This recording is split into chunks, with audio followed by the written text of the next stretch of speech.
That evening it was dark early, which was normal for the time of year. It was cold and windy, which was normal. It started to rain, which was particularly normal. A spacecraft landed, which was not. There was nobody around to see it as it slipped down out of the clouds, seemingly balanced on a single beam of light. From a distance you would scarcely have noticed it through the lightning and the storm clouds, but seen from close to, it was strangely beautiful, a grey craft of elegantly sculpted form, quite small. The craft slid quietly down through the rain, its dim operating lights wrapping it in tasteful rainbows. It hummed very quietly, a hum which became gradually louder and deeper as it approached the ground, and which, at an altitude of 6 inches, became a heavy throb. At last it dropped and was quiet. A hatchway opened. A short flight of steps unfolded itself. A light appeared in the opening, a bright light streaming out into the wet night, and shadows moved within. A tall figure appeared in the light, looked around, flinched, and hurried down the steps, carrying a large shopping bag under its arm. It had large characters printed on the side which read, to anyone who could decipher the Centaurian alphabet, "Duty-free Mega Market, Port Bresta, Alpha Centauri." The figure turned and gave a single abrupt wave back to the ship. Already the rain was streaming through its hair. "Thank you," he called out. "Thank you very—" He was interrupted by a sharp crack of thunder. He glanced up apprehensively, hoisted the bag under his arm, and started to run for the shelter of some trees as, behind him, the spacecraft had already begun its ascent. Lightning flitted through the sky. He moved swiftly across the ground, slipping here and there, hunching himself against the rain which was falling now with ever-increasing concentration as if being pulled from the sky. His feet sloshed through the mud. Thunder grumbled over the hills. He pointlessly wiped the rain off his face and stumbled on. More lights. Not lightning this time, but more diffused and dimmer lights which played slowly over the horizon and faded. The figure paused again on seeing them and then redoubled his steps, making directly towards the point of the horizon at which they had appeared. And now the ground was becoming steeper, sloping upwards, and after another 200 or 300 yards it led at last to an obstacle. The figure paused to examine the barrier, and then dropped the bag he was carrying over it before climbing over himself. Hardly had the figure touched the ground on the other side when there came sweeping out of the rain towards him a machine, light streaming through the wall of water. The figure pressed back as the machine streaked towards him. Rob McKenna was a miserable bastard, and he knew it because he'd had a lot of people pointed out to him over the years, and he saw no reason to disagree with them, except the obvious one, which was that he liked disagreeing with people, particularly people he disliked, which included, at the last count, everybody. He heaved a sigh and shoved down a gear. The hill was beginning to steepen, and his lorry was heavy with Danish thermostatic radiator controls. It wasn't that he was naturally predisposed to be so surly, at least he hoped not. It was just the rain which got him down. Always the rain. It was raining now. It was a particular type of rain that he particularly disliked, particularly when he was driving. He had a number for it. It was rain type 17. He had read somewhere that the Eskimos had over 200 different words for snow, without which their conversation would probably have got very monotonous. Rob McKenna had 231 different types of rain entered in his little book, and he didn't like any of them. He shifted down another gear, and the lorry heaved its revs up. Since he had left Denmark the previous afternoon, he had been through types 33, light pricking drizzle which made the road slippery, 39, heavy spotting, 47 to 51, vertical light drizzle through to sharply slanting light to moderate drizzle freshening, 87 and 88, two finely distinguished varieties of vertical torrential downpour, all the sea storm types between 192 and 213 at once, 123, 124, 126, 127, mild and intermediate cold gusting, regular and syncopated cab drumming, 11, breezy droplets, and now, his least favourite of all, 17. Rain Type 17 was a dirty blatter battering against his windscreen so hard that it didn't make much odds whether he had his wipers on or off. He pounded his steering wheel, kicked the floor, thumped his cassette player till it suddenly started playing Barry Manilow, thumped it again till it stopped, and swore. It was at the very moment that his fury was peaking that there loomed swimmingly in his headlights, hardly visible through the blatter, a figure by the roadside. A poor, bedraggled figure, strangely attired, wetter than an otter in a washing machine, and hitching. Poor miserable sod, thought Rob McKenna to himself, realizing that here was somebody with a better right to feel hard done by than himself. Must be chilled to the bone. Stupid to be out hitching on a filthy night like this. All you get is cold, wet, and lorries driving through puddles at you. He shook his head grimly, heaved another sigh, gave the wheel a turn, and hit a large sheet of water square on. See what I mean? He thought to himself as he ploughed swiftly through it. You get some right bastards on the road. Splattered in his rear mirror a couple of seconds later was the reflection of the hitchhiker, drenched by the roadside. For a moment he felt good about this. Moment or two later he felt bad about feeling good about it.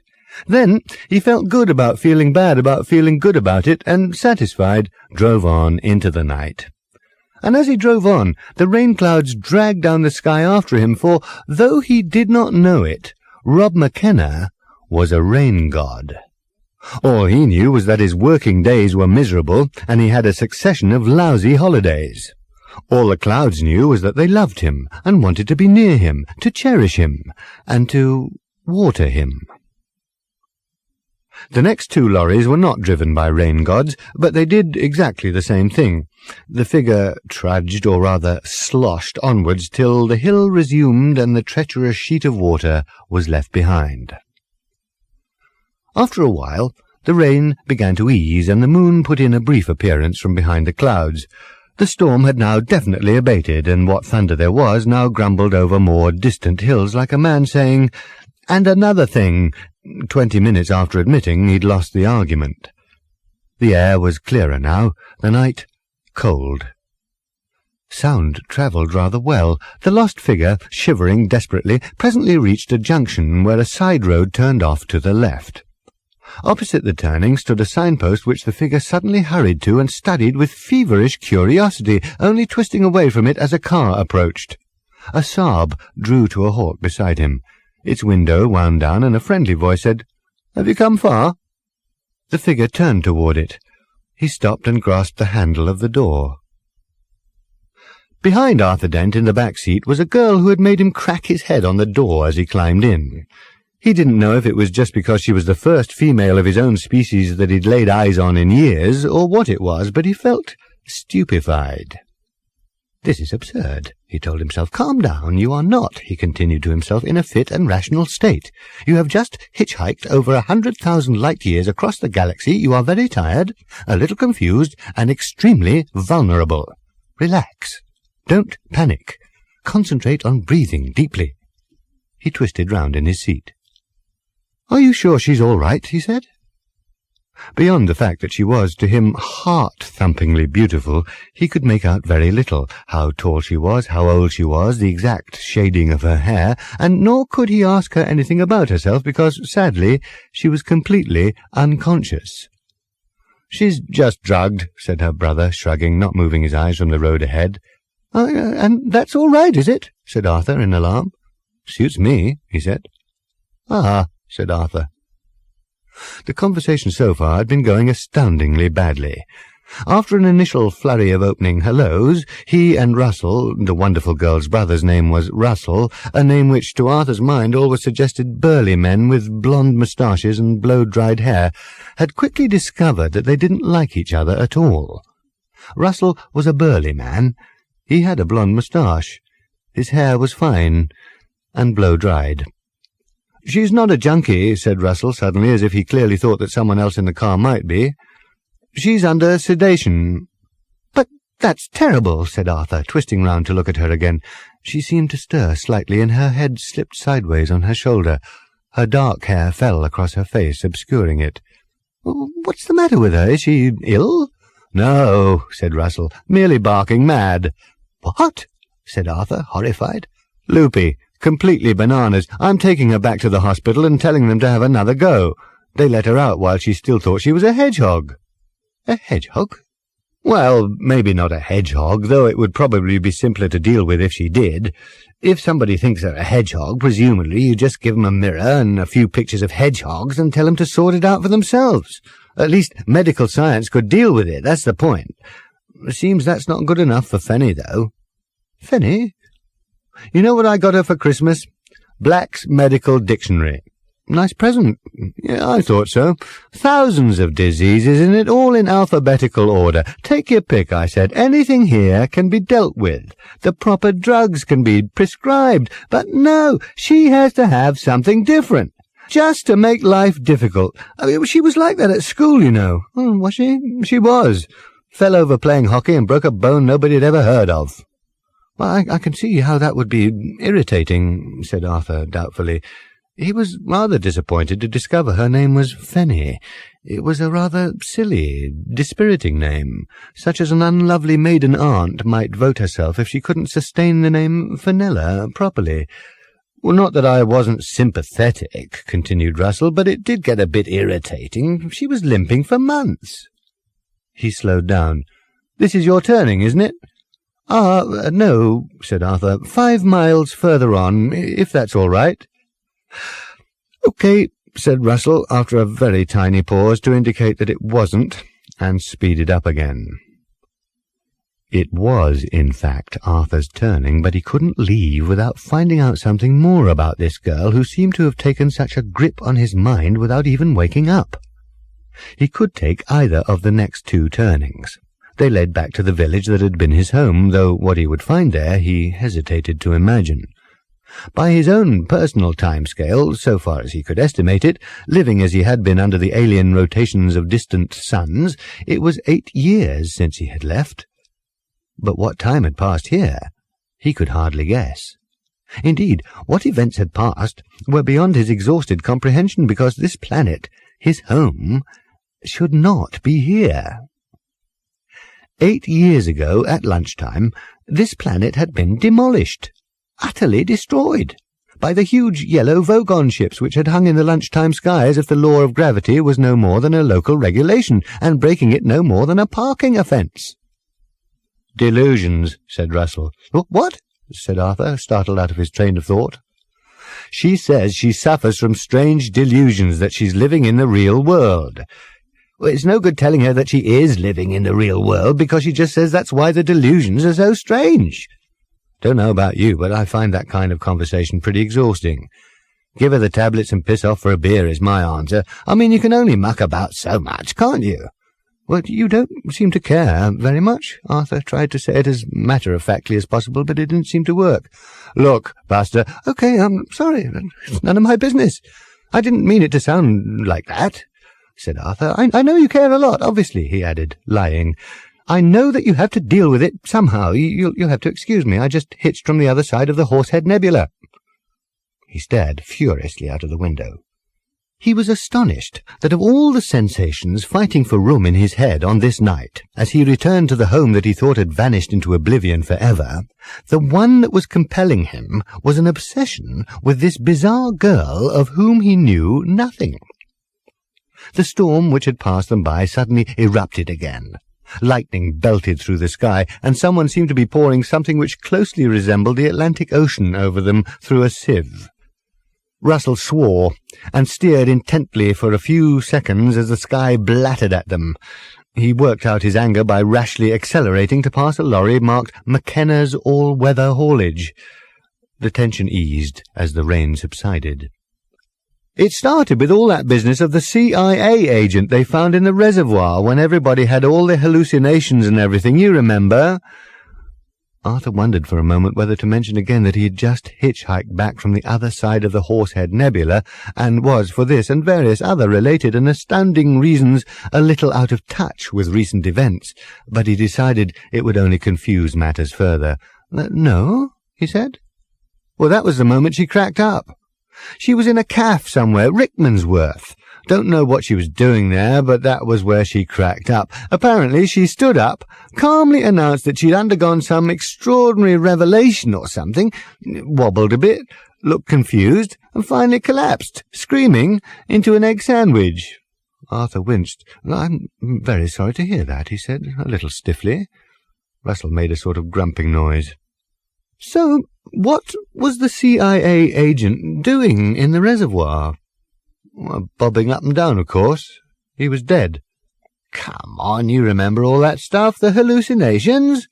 Everyone said it was a cock-up, the CIA trying experiments in drug warfare or something, some crackpot theory that instead of invading a country, it would be much cheaper and more effective to make everyone think they'd been invaded." "But what hallucinations were those exactly?" said Arthur in a rather quiet voice.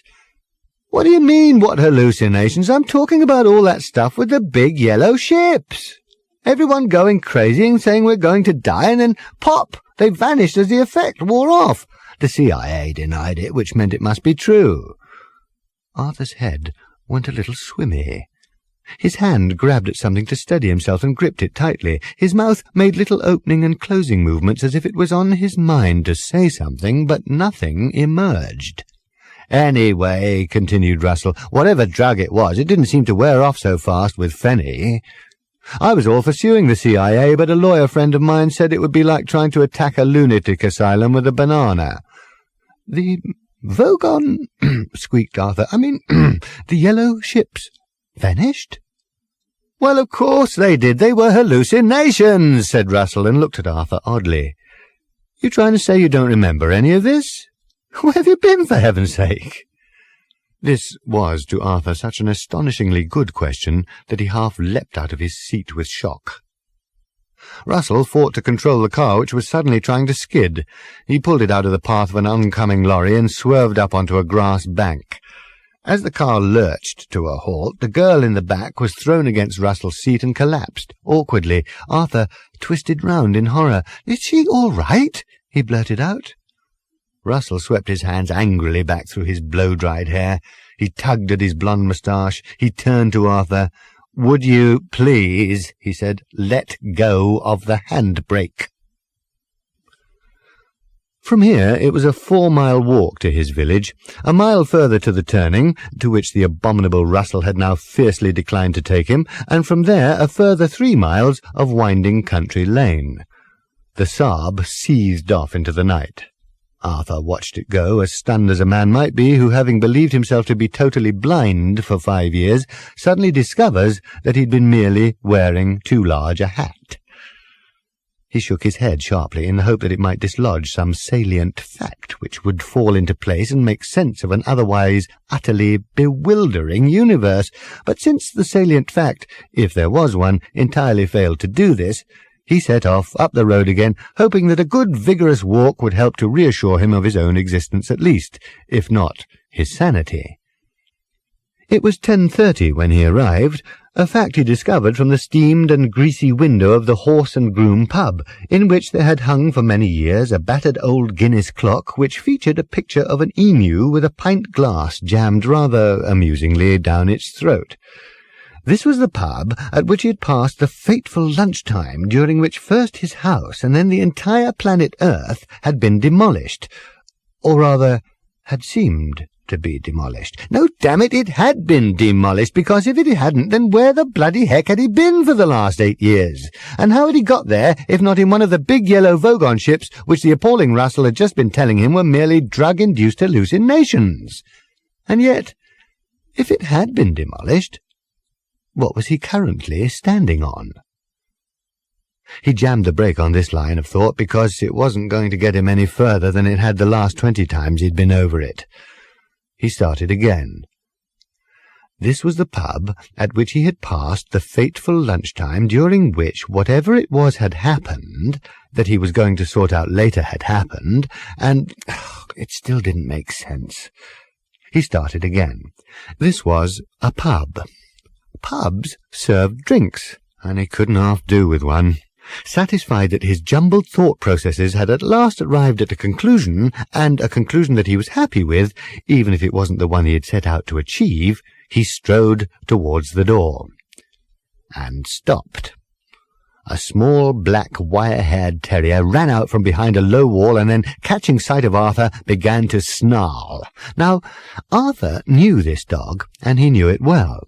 It belonged to an advertising friend of his, and was called Know-Nothing Bozo because the way its hair stood up on its head reminded people of the President of the United States of America. And the dog knew Arthur, or at least should do. It was a stupid dog, but it should at least have been able to recognize Arthur instead of standing there, hackles raised, as if Arthur was the most fearful apparition ever to intrude upon its feeble-witted life. This prompted Arthur to go and peer at the window again, this time with an eye not for the asphyxiating emu, but for himself. Seeing himself for the first time suddenly in a familiar context, he had to admit that the dog had a point. He looked a lot like something a farmer would use to scare birds with, and there was no doubt but that to go into the pub in his present condition would excite comment of a raucous kind, and worse still, there would doubtless be several people in there at the moment whom he knew, all of whom would be bound to bombard him with questions which, at the moment, he felt ill-equipped to deal with. Will Smithers, for instance, the owner of Know-Nothing Bozo, the non-wonder dog, an animal so stupid that it had been sacked from one of Will's own commercials for being incapable of knowing which dog food it was supposed to prefer, despite the fact that the meat in all the other bowls had had engine oil poured over it. Will would definitely be in there.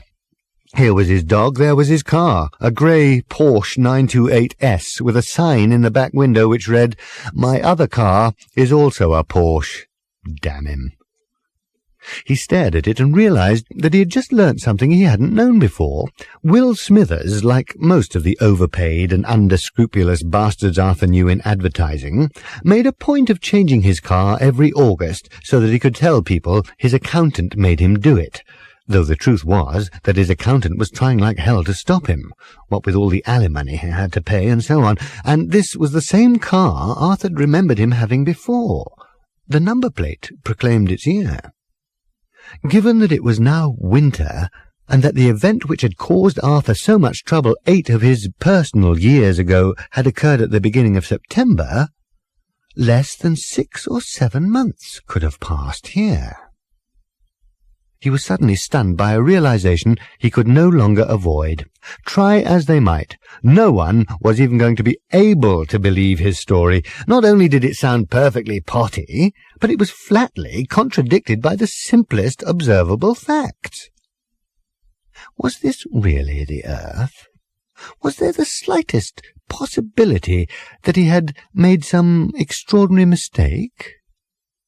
The pub in front of him was unbearably familiar to him in every detail, every brick, every piece of peeling paint, and inside he could sense its familiar, stuffy, noisy warmth, its exposed beams, its unauthentic cast-iron light fittings, its bar sticky with beer that people he knew had put their elbows in.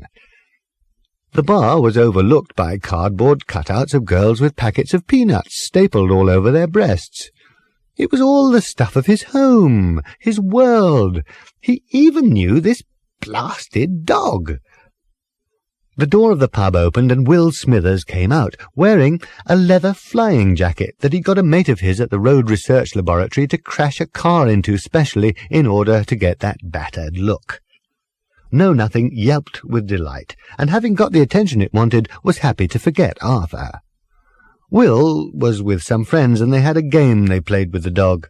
"Commies!" they all shouted at the dog in chorus. "Commies! Commies! Commies!" The dog went berserk with barking, prancing up and down, yapping its little heart out beside itself in transports of ecstatic rage. They all laughed and cheered it on, then gradually dispersed to their various cars and disappeared into the night.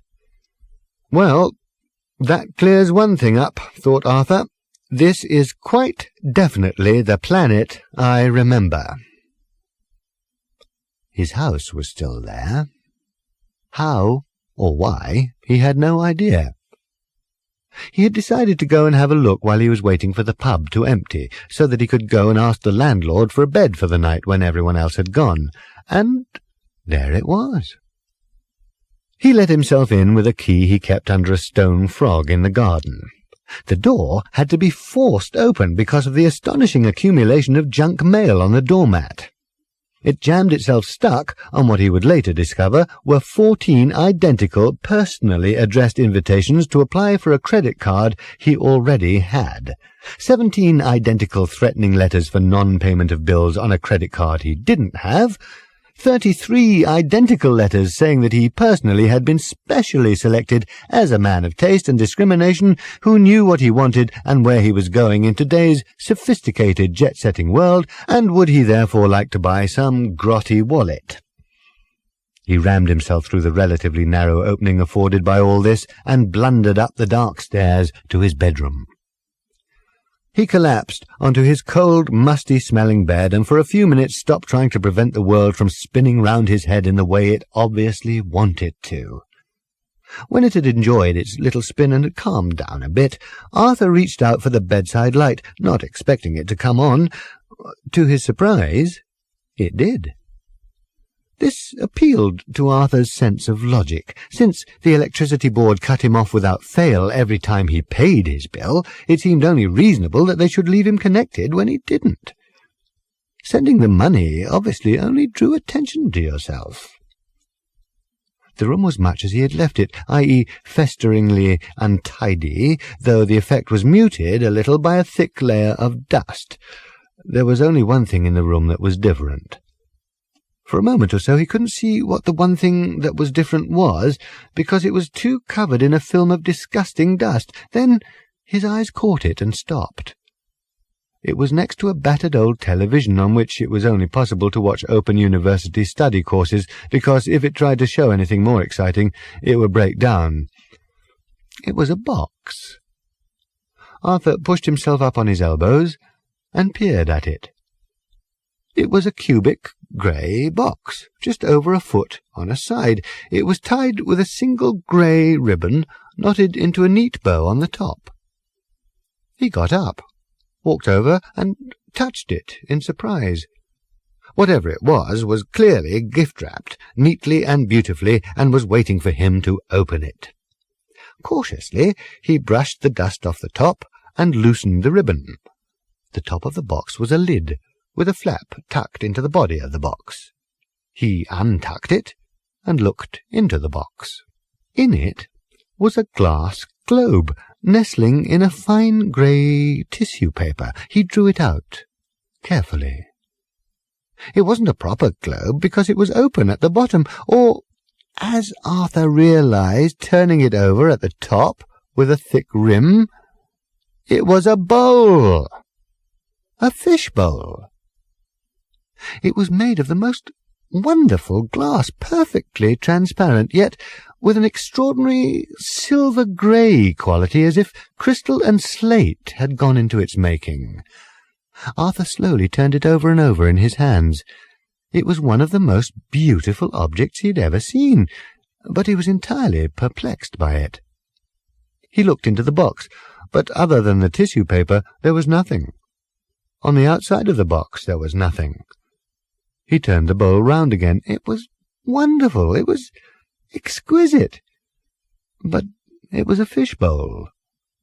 He tapped it with his thumbnail, and it rang with a deep and glorious chime which was sustained for longer than seemed possible, and when at last it faded, seemed not to die away, but to drift off into other worlds, as into a deep-sea dream. Entranced, Arthur turned it round yet again, and this time the light from the dusty little bedside lamp caught it at a different angle and glittered on some fine abrasions on the fish-bowl's surface. He held it up, adjusting the angle to the light, and suddenly saw clearly the finely engraved shapes of words shadowed on a glass.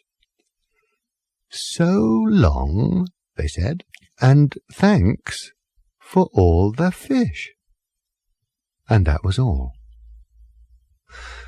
For fully 5 more minutes he turned the object round and around, held it to the light at different angles, tapped it for its mesmerizing chime, and pondered on the meaning of the shadowy letters, but could find none. Finally he put it on the table next to the television. He returned to lie on his bed, and turned out the light. He lay still and quiet.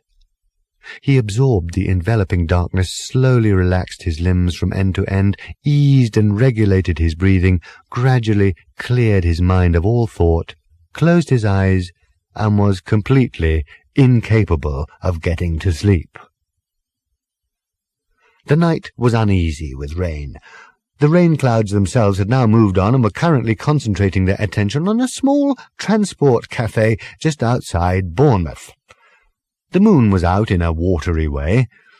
It looked like a ball of paper from the back pocket of jeans that have just come out of the washing machine, and which only time and ironing would tell if it was an old shopping list or a £5 note. A bell somewhere chimed midnight. A skylight creaked open. It was stiff and had to be jiggled and persuaded a little because the frame was slightly rotten and the hinge had at some time in its life been rather sensibly painted over, but eventually it was open. A strut was found to prop it, and a figure struggled out into the narrow gully between the opposing pitches of the roof. It stood and watched the sky in silence. The figure was completely unrecognizable as the wild-looking creature who had burst crazily into the cottage a little over an hour ago. Gone was the ragged, threadbare dressing-gown, smeared with the mud of 100 worlds. Gone was the tangled mane of hair. Gone the long and knotted beard, flourishing ecosystem and all. Instead, there was Arthur Dent, the smooth and casual, in corduroys and a chunky sweater. His hair was cropped and washed, his chin clean-shaven. The night seemed like an alive thing to him at this moment, the dark earth around him a being in which he was rooted. He could feel, like a tingle on distant nerve ends, the flood of a far river, the roll of invisible hills, the knot of heavy rain clouds parked somewhere away to the south. He let his mind drift outward sleepily in developing ripples. It felt the presence of other minds. Hundreds of them, thousands in a web, some sleepy, some sleeping, some terribly excited, one fractured. One fractured.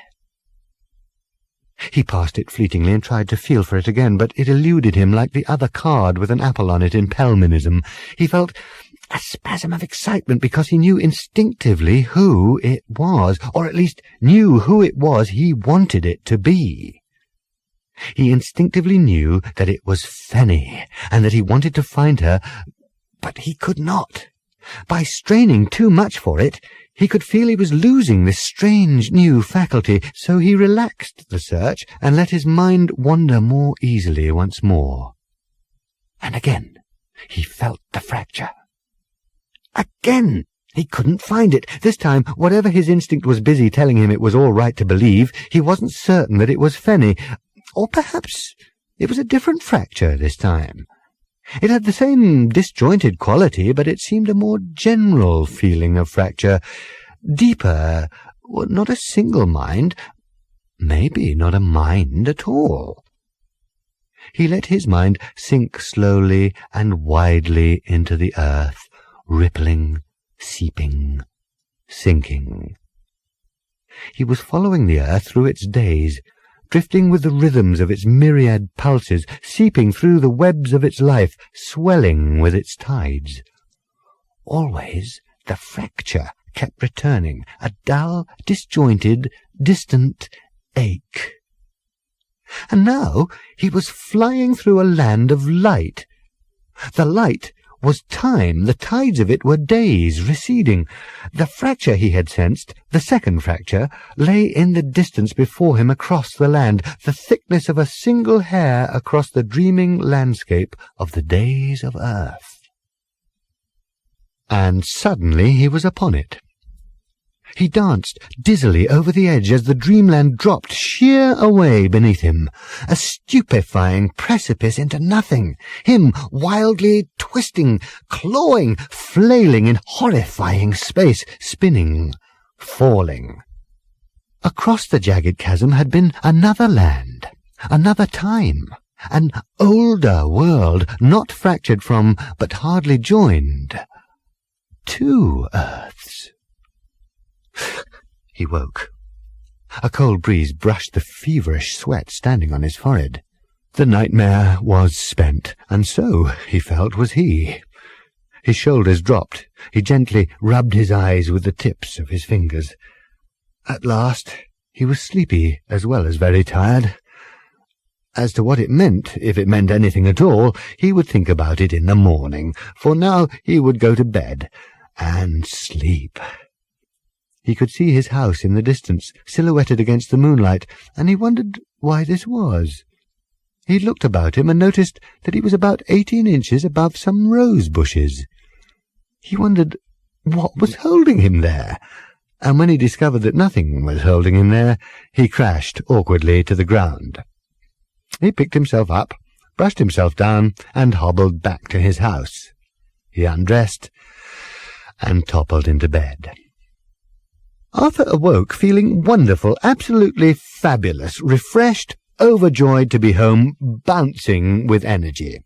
He was hardly disappointed at all to discover it was the middle of February. He almost danced to the fridge, found the 3 least hairy things in it, put them on a plate, and watched them intently for 2 minutes. Since they made no attempt to move within that time, he called them breakfast and ate them. Between them, they killed a virulent space disease he'd picked up without knowing it in the Phlargathon gas swamps a few days earlier, which otherwise would have killed off half the population of the Western Hemisphere, blinded the other half, and driven everyone else psychotic and sterile. So the Earth was lucky there. He unpacked his towel and another few odd bits and pieces from the plastic bag he'd acquired at the Port Brasta megamarket. The bag had a hole in it, so he threw it away. He realized with a sudden twinge that something must have dropped out in the small spacecraft that had brought him to Earth, kindly going out of its way to drop him right beside the A303. He had lost his battered and space-worn copy of the thing which had helped him find his way across the unbelievable wastes of space he had traversed. He had lost the Hitchhiker's Guide to the Galaxy. Well, he told himself, I really won't be needing it again. He flipped through the yellow pages and made a short list of numbers to try. Oh, hello, is that the Old Elms Hospital? Yes, I was just phoning to see if I could have a word with Fenella. Fenella? Oh, good Lord, silly me, I'll forget my own name next. Fenella, oh, isn't this ridiculous? Patient of yours, dark-haired girl, came in last night. I'm afraid we don't have any patients called Fenella. Oh, don't you? I meant Fiona, of course. We just call her I'm sorry. Goodbye. Click. 6 conversations along these lines began to take their toll on his mood of vigorous, dynamic optimism, and he decided that before it deserted him entirely, he would take it down to the pub and parade it a little. He whistled to himself as he pushed open the door which had so daunted him last night. He had had the perfect idea for explaining away every inexplicable weirdness about himself at a stroke. He grinned cheerfully at the boggling eyes that stared at him from all corners of the pub, and told them all what a wonderful time he'd had in Southern California. 2 hours later, he said as he accepted another pint, Of course, I had my own personal alchemist, too. You what? He was getting silly, and he knew it. Oh, yes, he insisted with a happy, glazed smile. It's why I've lost so much weight. What? Said his audience. Oh, yes, he said again. The Californians have rediscovered alchemy. Only it's in a much more useful form than that which He paused thoughtfully to let a little grammar assemble in his head. In which the ancients used to practice it. Or at least, he added, failed to practice it. They couldn't get it to work, you know, Nostradamus and that lot. Couldn't cut it. Nostradamus? Said one of his audience. "Well, I didn't think he was an alchemist," said another. "I thought," said a third, "he was a seer." "Oh, he became a seer," said Arthur to his audience, the component parts of which were beginning to bob and blur a little, "because he was such a lousy alchemist. You should know that." He took another pull at his beer. It was something he had not tasted for 8 years. "Well, what has alchemy got to do with losing weight?" asked a bit of the audience. "I'm glad you asked that," said Arthur, "very glad, and I will now tell you what the connection is between those two things." He paused and manoeuvred his thoughts. It was like watching oil tankers doing 3-point turns in the English Channel. "They've discovered how to turn excess body fat into gold," he said in a sudden burst of coherence. "You're kidding!" He rounded on the doubting part of his audience, which was all of it, and so it took a little while to round on it completely. "Have you ever been to California?" he demanded. "Do you know the sort of stuff they do there?" 3 members of his audience said that they had, and that he was talking nonsense. "The evidence," he said, pointing at himself and not missing by more than a couple of inches, "is before your eyes." 14 hours in a trance," he said. "In a tank. In a trance. I was in a tank. I think I already said that." He waited patiently while the next round was duly distributed. He composed the next bit of his story in his mind, which was going to be something about the tank needing to be orientated along a line dropped perpendicularly from the pole star to a base line drawn between Mars and Venus, and was about to start trying to say it when he decided to give it a miss. "Long time," he said instead. "In a tank. In a trance." He looked round severely at his audience to make sure it was all following attentively. "Where was I?" he said. "In a trance," said one. "In a tank," said another. "Ah, yes," said Arthur. "Thank you." "And slowly," he said, pressing onward, "slowly all your excess body fat turns to—" he paused for effect, "to subtuque," he paused for breath, "subcutaneous gold, which you can have surgically removed. Getting out of the tank is hell, and you then split the proceeds." He paused again for a maths break. 50-50 with the alchemist. Make a lot of money." He looked swayingly around at his audience and could not help but be aware of an air of scepticism about their jumbled faces. He felt very affronted by this. "Well, how else?" he demanded. "How else could I afford to have my face dropped?" Friendly arms began to help him home. "Listen," he protested, as the cold February breeze brushed his face. "Looking lived in is all the rage in California at the moment. You've got to look as if you've seen the galaxy. Life, I mean. You've got to look as if you'd seen life. Well, that's what I got. A face drop. 'Give me 8 years,' I said. 'I hope being 30 doesn't come back into fashion, or I've wasted a lot of money.'" He lapsed into silence for a while as the friendly arms continued to help him along the lane to his house. "Got in yesterday," he mumbled. "I'm very, very, very happy to be home. Or somewhere very like it." "Jet lag," muttered one of his friends. "Long trip from California. Really mucks you up for a couple of days." "I don't think he's been there at all," muttered another. "I wonder where he has been, and what's happened to him." After a little sleep, Arthur got up and pottered round the house a bit. He felt woozy and a little low, still disoriented by the journey. He wondered how he was going to find Fenny. He sat up and looked at the fishbowl. He tapped it again, and despite being full of water and a small yellow babel fish which was gulping its way around rather dejectedly, it still chimed its deep and resonant chime as clearly and mesmerically as before. "Someone is trying to thank me," he thought to himself. He wondered who, and for what. At that same moment, several hundred light-years away, Arthur's friend, Ford Prefect, was suppressing a little giggle of evil satisfaction. He realized that he had no reason to suppress it, and laughed out loud a wicked laugh. At the third stroke, it will be 1, 32, and 20 seconds. Beep, beep, beep. He switched the incoming signal through from the sub-Ethernet to the ship's superb hi-fi system, and the odd, rather stilted sing-song voice spoke out with remarkable clarity round the cabin. At the third stroke, it will be 1, 32, and 30 seconds. Beep, beep, beep. He tweaked the volume up just a little while keeping a careful eye on a rapidly changing table of figures on the ship's computer display.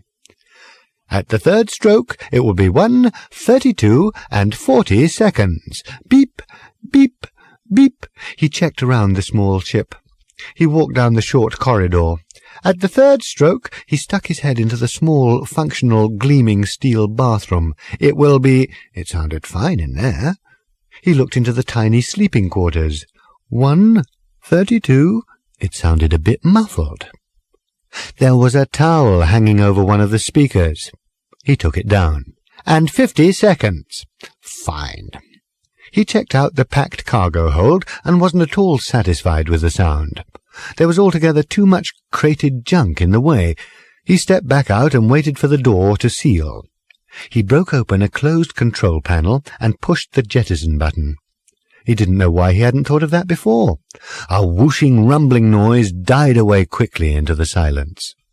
After a pause, a slight hiss could be heard again. He stopped. He waited for the green light to show, and then opened the door again onto the now empty cargo hold. 1, 33, and 50 seconds. Beep, beep, beep. Very nice. He then went and had a last thorough examination of the emergency suspended animation chamber, which was where he particularly wanted it to be heard.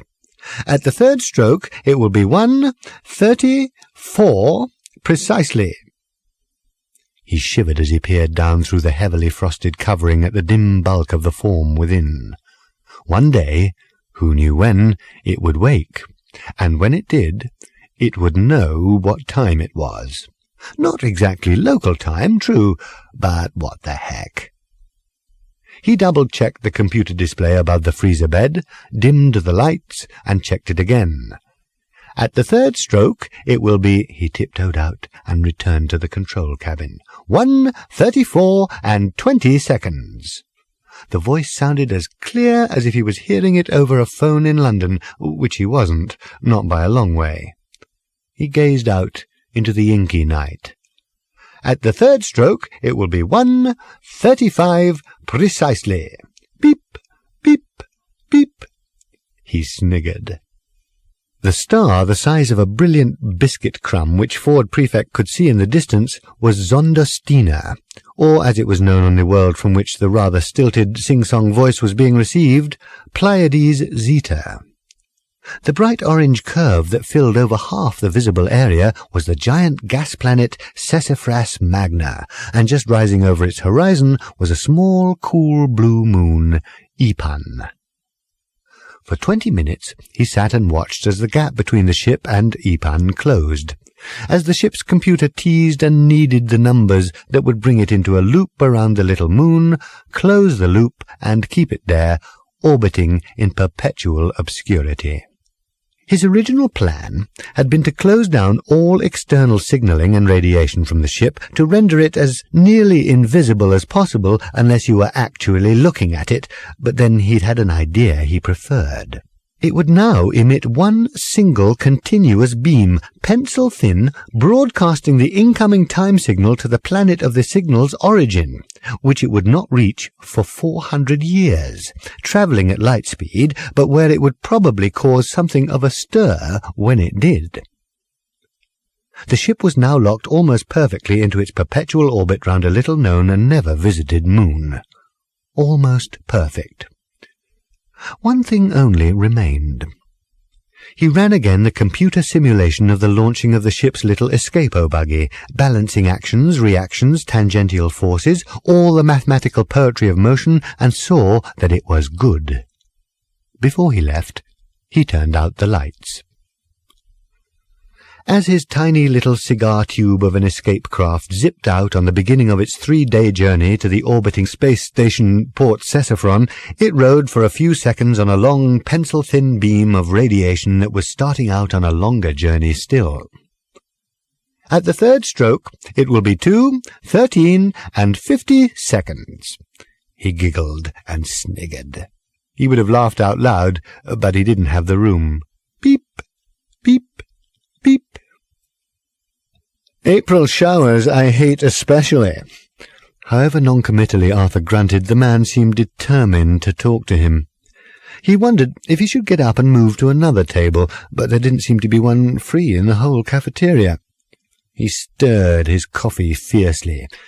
He stared, frowning out of the window. A light, sunny spray of rain hung over the motorway. 2 months he'd been back now. Slipping back into his old life had in fact been laughably easy. People had such extraordinarily short memories, including him. 8 years of crazed wanderings round the galaxy now seemed to him not so much like a bad dream as like a film he had videotaped from the TV and now kept in the back of a cupboard without bothering to watch. "Well, I like them.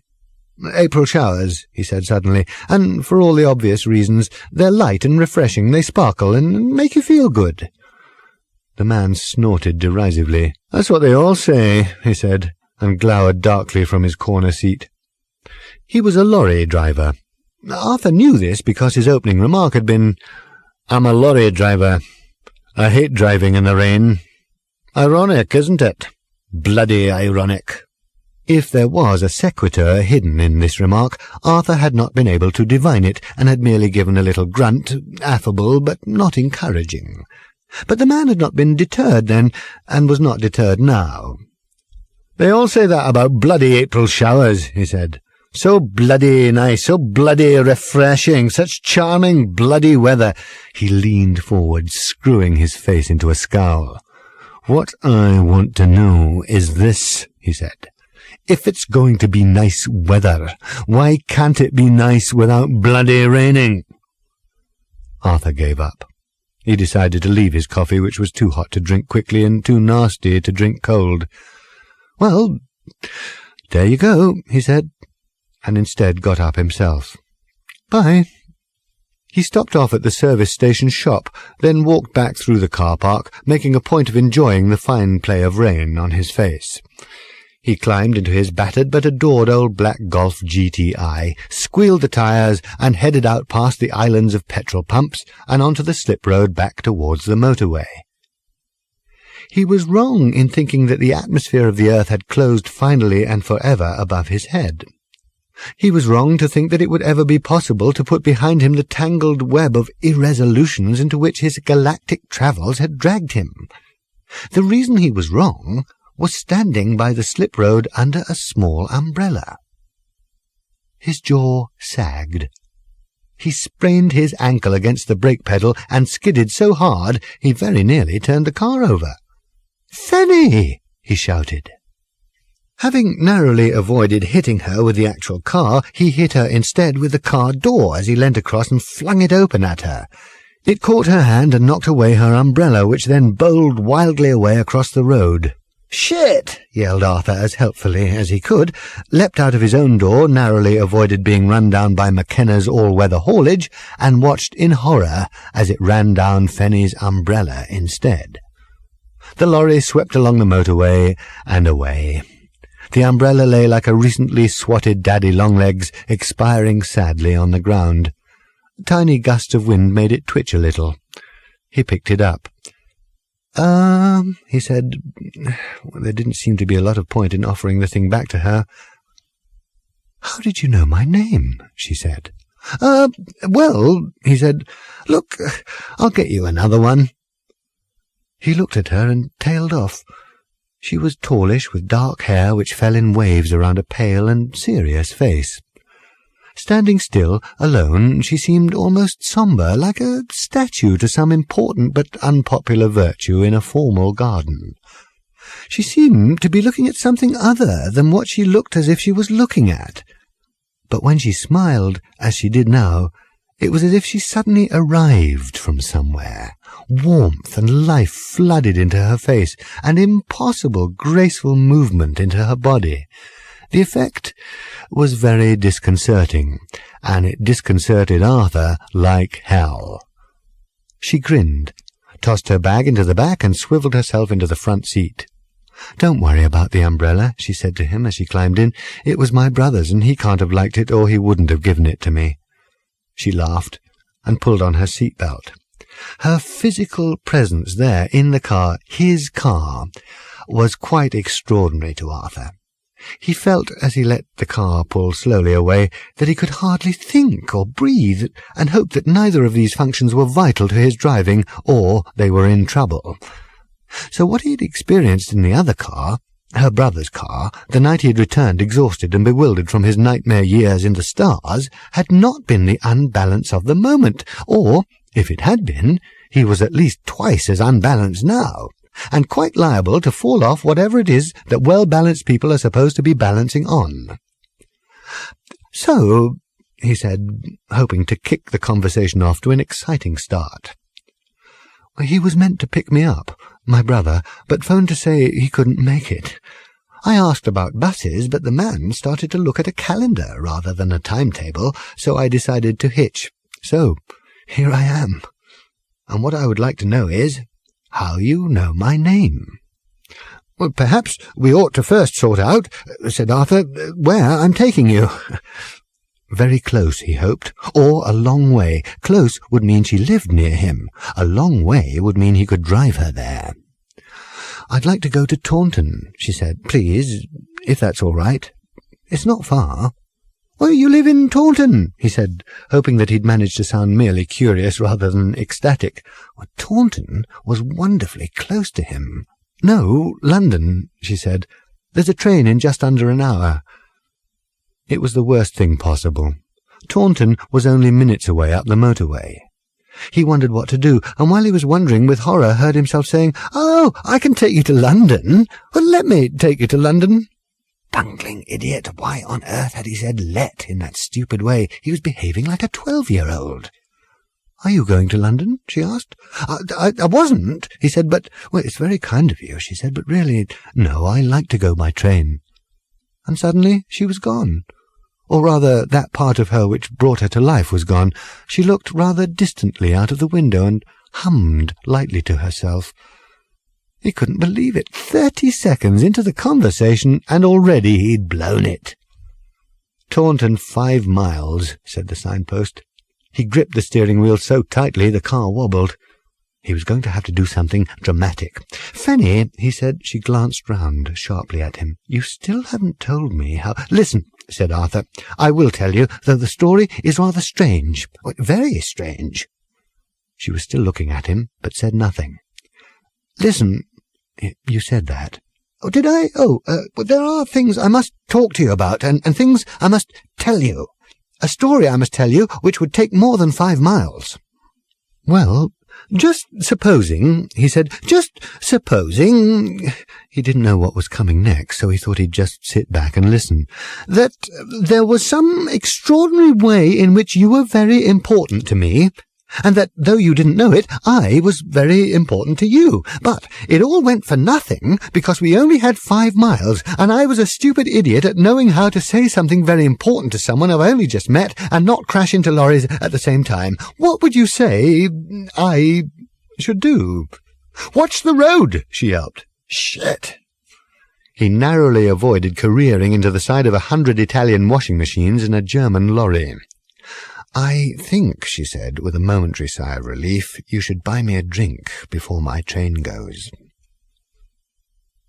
They sat at a small wobbly table in a pub near the station. On it were some dirty glasses and some soggy beer mats with jokes printed on them. Arthur got Fanny a tomato juice and himself a pint of yellow water with gas in it, and a couple of sausages. He didn't know why he got the sausages. He bought them for something to do while the gas settled in his glass. The barman dunked Arthur's change in a pool of beer on the bar, for which Arthur thanked him. "All right," said Fanny, glancing at her watch. "Tell me what it is you have to tell me." She sounded, as well she might, extremely sceptical, and Arthur's heart sank. Hardly, he felt, the most conducive setting to try to explain to her, as she sat there, suddenly cool and defensive, that in a sort of out-of-body dream he had had a telepathic sense that the mental breakdown she had suffered had been connected with the fact that, appearances to the contrary notwithstanding, the Earth had been demolished to make way for a new hyperspace bypass, something which he alone on Earth knew anything about, having virtually witnessed it from a Vogon spaceship. And that, furthermore, both his body and soul ached for her unbearably, and he needed to go to bed with her as soon as was humanly possible. "Fanny," he started, "I wonder if you'd like to buy some tickets for our raffle. It's just a little one." He glanced up sharply. "To raise money for Angie, who's retiring." "What?" "And needs a kidney machine." He was being leant over by a rather stiffly slim, middle-aged woman with a prim knitted suit and a prim little perm and a prim little smile that probably got licked by prim little dogs a lot. She was holding out a small book of cloakroom tickets and a collecting tin. "Only 10 pence each," she said, "so you could probably even buy two, without breaking the bank." She gave a tinkly little laugh, and then a curiously long sigh, saying "without breaking the bank" had obviously given her more pleasure than anything since some GIs had been billeted on her in the war. Yes, all right," said Arthur, hurriedly digging in his pocket and producing a couple of coins. With infuriating slowness, the woman tore off 2 tickets and handed them to Arthur. "I do hope you win," she said, with a smile that suddenly snapped together like a piece of advanced origami. "The prizes are so nice." "Yes, well, thank you," said Arthur, pocketing the tickets rather brusquely and glancing at his watch. He turned towards Fanny. So did the woman with the raffle tickets. "And what about the young lady?" she said. "It's for Angie's kidney machine. She's retiring, you see." "Yes?" She hoisted the little smile even further up her face. She would have to stop and let it go soon, or the skin would surely split. "Look, here you are," said Arthur, and pushed a 50-pence piece at her in the hope that that would see her off. "Oh, we are in the money, aren't we?" said the woman with a long, smiling sigh. "Down from London, are we?" Arthur wished that she wouldn't talk so bloody slowly. "No, that's all right, really," he said with a wave of his hand as she started with an awful deliberation to peel off 5 tickets one by one. "Oh, but you must have your tickets," insisted the woman, "or you won't be able to claim your prize. They're very nice prizes, you know, very suitable." Arthur snatched the tickets and said thank you as sharply as he could. The woman finally departed to the next table to theirs. Arthur turned desperately to Fanny and was relieved to see that she was rocking with silent laughter. He sighed and smiled. "Where were we?" "Well, you were calling me Fanny, and I was about to ask you not to." "What do you mean?" "Well, my brother's the only one who calls me Fanny, and I'm not fond of him for it." "So what's—" "Fenchurch." "What?" "Fenchurch." She looked at him sternly. Then, with a laugh, she said, "All right, you can ask me. Might as well get it over with. Better than have you call me Fanny all the time."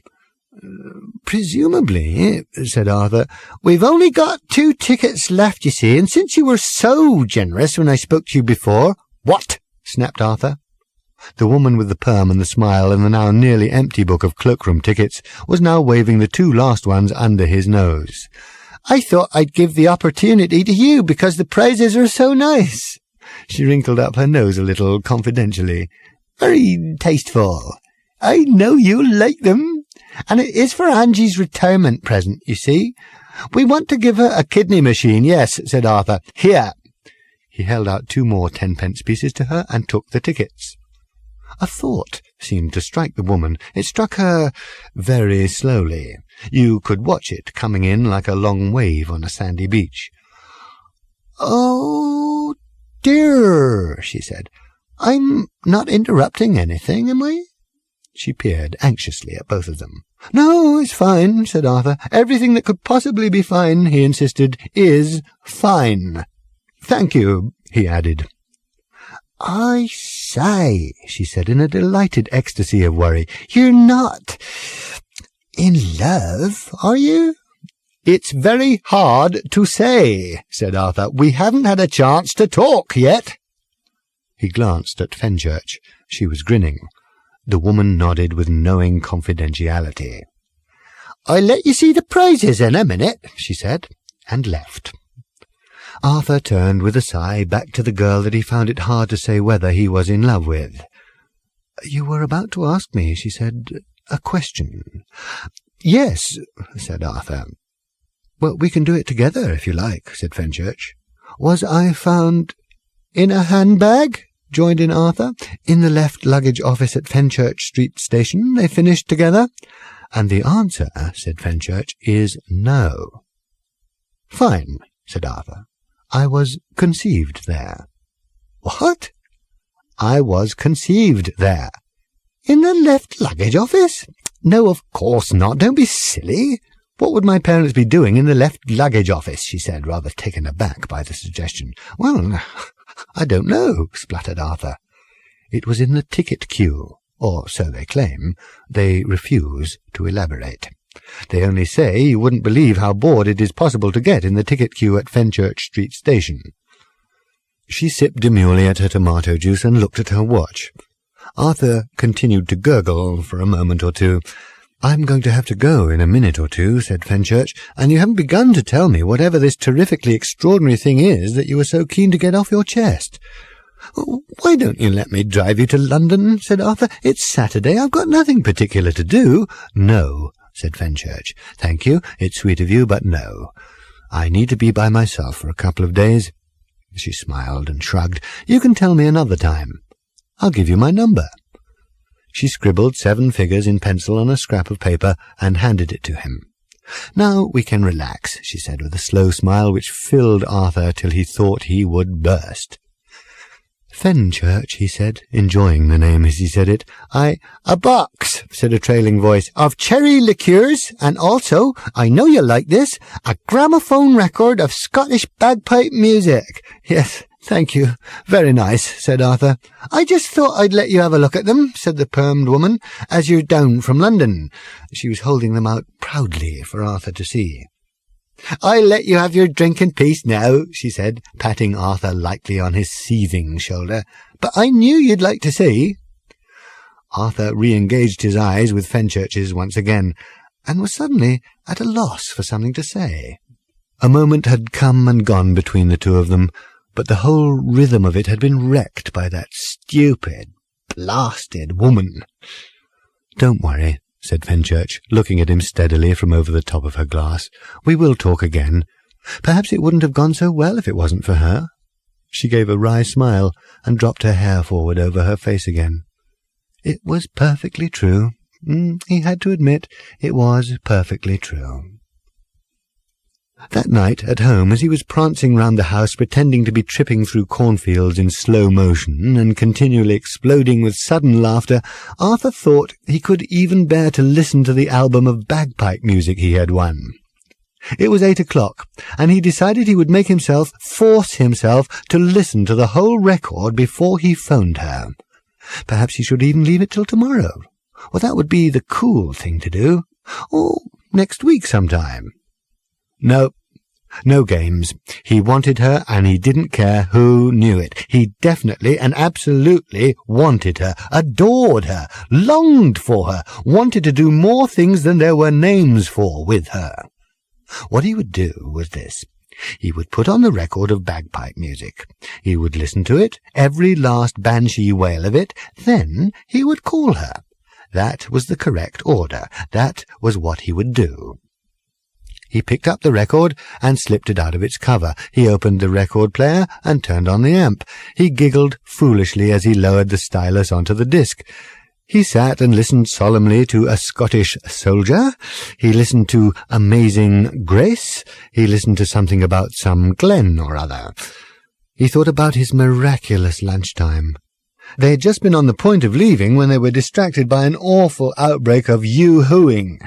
The appallingly permed woman was waving to them across the room like some stupid bird with a broken wing. Everyone in the pub turned to them and seemed to be expecting some sort of response. They hadn't listened to the bit about how pleased and happy Angie was going to be about the £4.30 everyone had helped to raise towards the cost of her kidney machine, had been vaguely aware that someone from the next table had won a box of cherry brandy liqueurs, and took a moment or two to cotton on to the fact that the yoo-hooing lady was trying to ask them if they had ticket number 37. Arthur discovered that he had. He glanced angrily at his watch. Fenchurch gave him a push. "Go on," she said. "Go and get it. Don't be bad-tempered. Give them a nice speech about how pleased you are, and you can give me a call and tell me how it went. Go on." She flicked his arm and left. Arthur listened to the music and kept on breaking into laughter. "Hello? Yes, that's right. Yes? You'll have to speak up. There's an awful lot of noise in here. What? No, I only do the bar in the evenings. It's Yvonne who does lunch, and Jim, he's the landlord. No, I wasn't on. What? You'll have to speak up. What? No, I don't know anything about no raffle. What? No, don't know nothing about it. Oh, hold on, I'll call Jim." The barmaid put her hand over the receiver and called over the noisy bar. "Here, Jim. Bloke on the phone says something about he's won a raffle. Keeps on saying it's ticket 37 and he's won." "No, there was a guy in the pub here won," shouted back the barman. "He says, have we got the ticket?" "Well, how can he think he's won if he hasn't even got the ticket?" Jim says, "How can you think you've won if you haven't even got the ticket?" "What?" She put her hand over the receiver again. "Jim, he keeps effing and blinding at me. He says there's a number on the ticket." "Course there was a number on the ticket. It's a bloody raffle ticket, wasn't it?" "He says he means it's got a telephone number on the ticket." "Put the phone down and serve the bloody customers, will you?" After a disgusting Sunday spent emptying rubbish bins behind a pub in Taunton and finding nothing, no raffle ticket, no telephone number, Arthur tried everything he could to find Fenchurch, and the more things he tried, the more weeks passed. He raged and railed against himself, against fate, against the world and its weather. He even, in his sorrow and his fury, went and sat in the motorway service station cafeteria where he'd been just before he met her. "It's the drizzle that makes me particularly morose." "Please shut up about the drizzle," snapped Arthur. "I would shut up if it would shut up drizzling. Look, but I'll tell you what it will do when it shuts up drizzling, shall I? No, blatter. What it will blatter." Arthur stared over the rim of his coffee cup at the grisly outside world. It was a completely pointless place to be, he realized, and he'd been driven there by superstition rather than logic. However, as if to bait him with the knowledge that such coincidences could in fact happen, fate had chosen to reunite him with the lorry driver he had encountered there last time. The more he tried to ignore him, the more he found himself being dragged back into the gravitic whirlpool of the man's exasperating conversation. "I think," said Arthur vaguely, cursing himself for even bothering to say this, "that it's easing off." "It never stops raining," ranted the lorry driver. He thumped the table, spilt his tea, and actually for a moment appeared to be steaming. "Of course it stops raining," said Arthur. It was hardly an elegant refutation, but it had to be said. "It rains all the time," raved the man, thumping the table again in time to the words. Arthur shook his head. "Stupid to say it rains all the time," he said. The man's eyebrows shot up, affronted. "Stupid? Why is it stupid? Why is it stupid to say it rains all the time if it rains the whole time? It didn't rain yesterday. Did in Darlington." Arthur paused, warily. "You going to ask me where I was yesterday?" asked the man. "No," said Arthur, "but I expect you can guess." "Do you? Begins with a D." "Does it?" "And it was pissing down there, I can tell you." "You don't want to sit there, mate," said a passing stranger in overalls to Arthur, cheerily. "That's Thundercloud Corner, that is. Reserved special for old raindrops keeps falling on my head here." There's one reserved in every motorway calf between here and sunny Denmark. Steer clear is my advice. It's what we all do. He breezed by and went to tell a joke about Britt Ekland to someone at a nearby table. See, none of them bastards takes me seriously, said Rob McKenna. But, he added darkly, leaning forward and screwing up his eyes, they all know it's true. Arthur frowned. Like my wife, hissed the sole owner and driver of McKenna's all-weather haulage. She says it's nonsense, and I make a fuss and complain about nothing. But she always brings the washing in when I phone to say I'm on my way home. I have a book, he went on. I have a book, a diary, kept it for 15 years, shows every single place I've ever been, every day, and also what the weather was like. And it was uniformly horrible.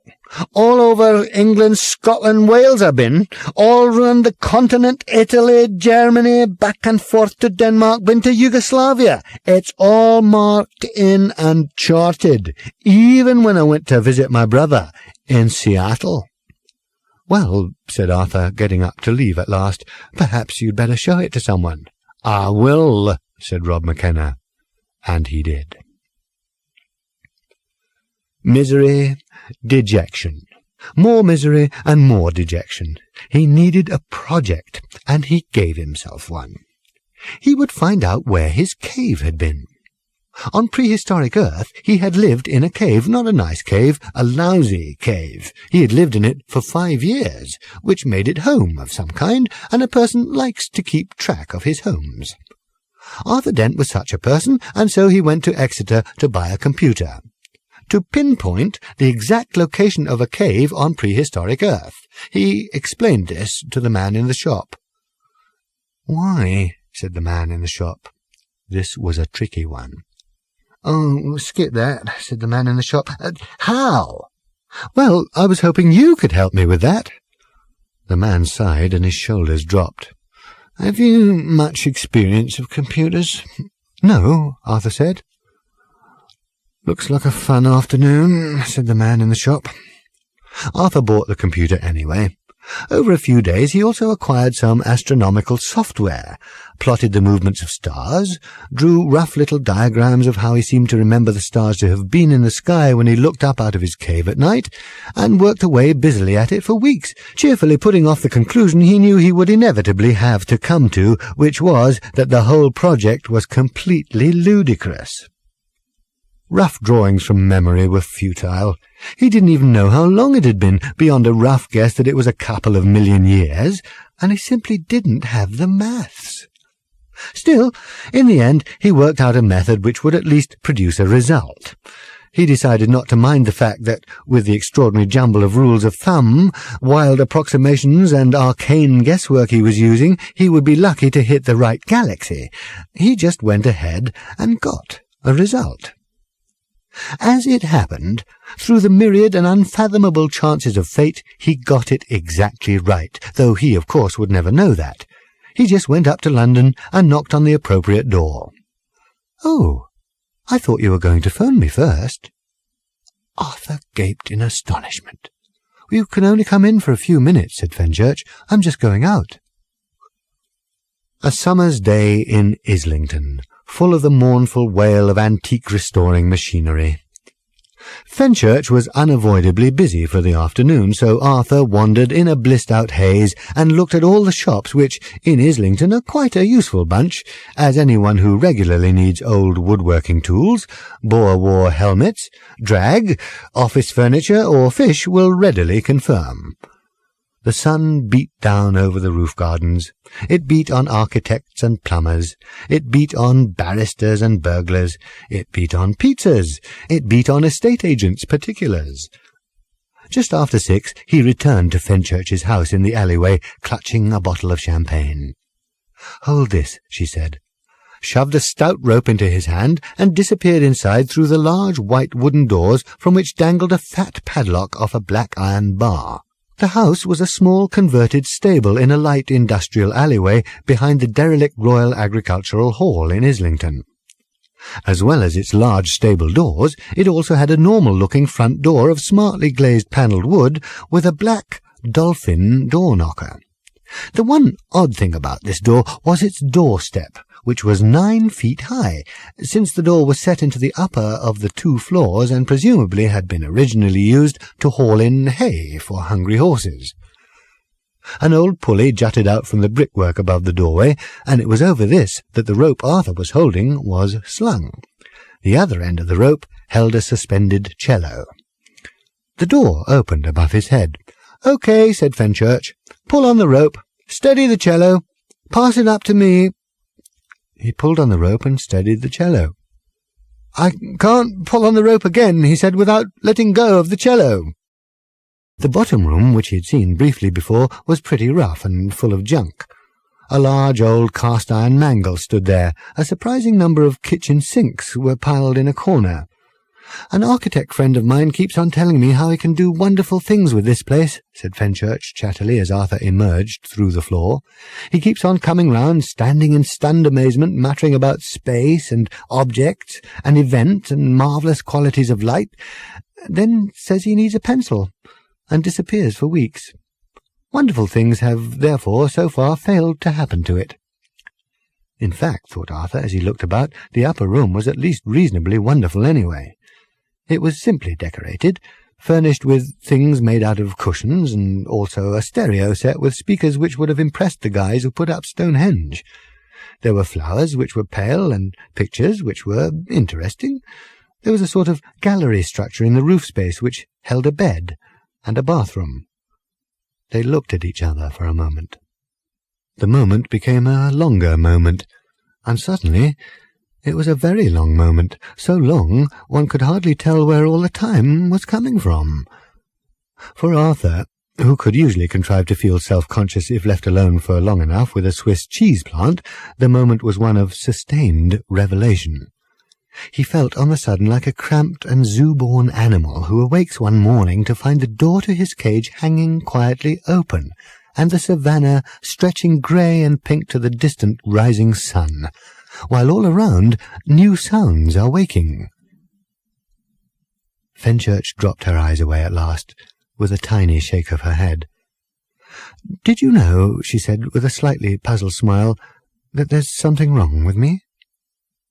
Her directness caught Arthur unprepared.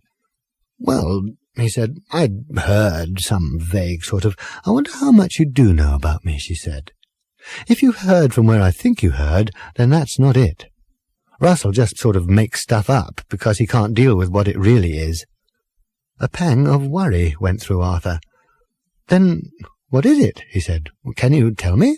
"Oh, don't worry," she said. "It's nothing bad at all, just unusual.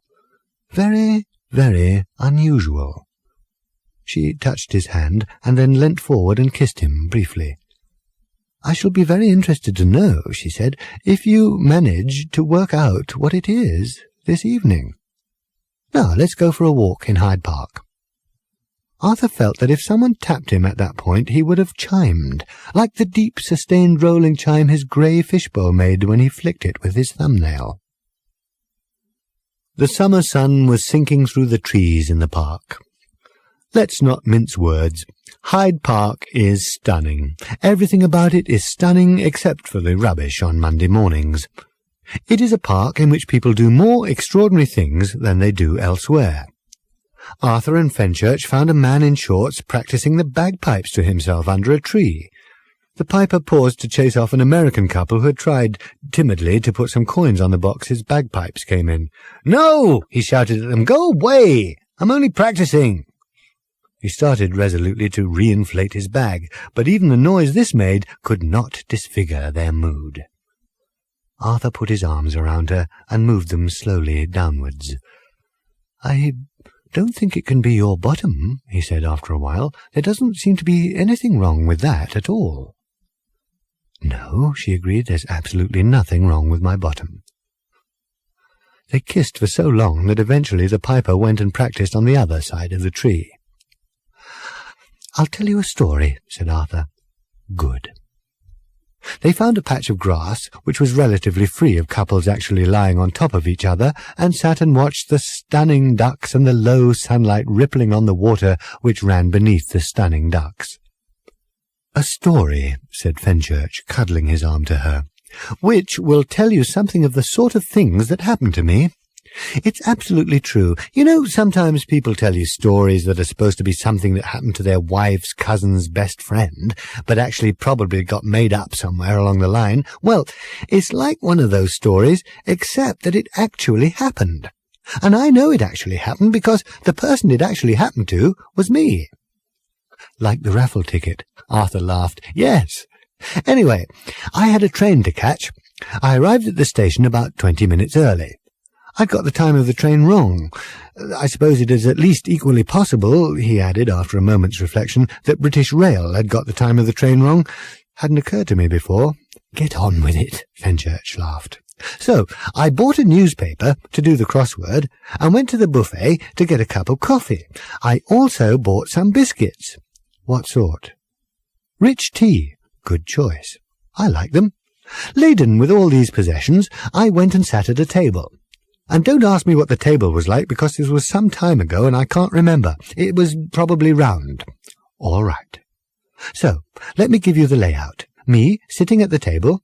On my left, the newspaper.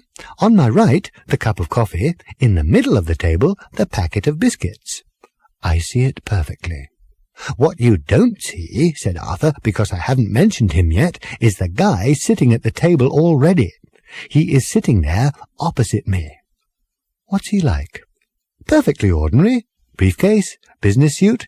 He didn't look," said Arthur, "as if he was about to do anything weird." "Ah, I know the type. What did he do?" "He leant across the table, picked up the packet of biscuits, tore it open, took one out, and ate it." "What? He ate it?" Fenchurch looked at him in astonishment. "What on earth did you do?"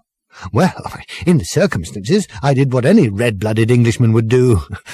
I ignored him." "What? Why?" "Well, it's not the sort of thing you're trained for, is it? I searched my soul and discovered that there was nothing anywhere in my upbringing, experience, or even primal instincts to tell me how to react to someone who has quite simply, calmly, sitting right there in front of me, stolen one of my biscuits." "Well, what happened then?" "I stared furiously at the crossword. Couldn't do a single clue.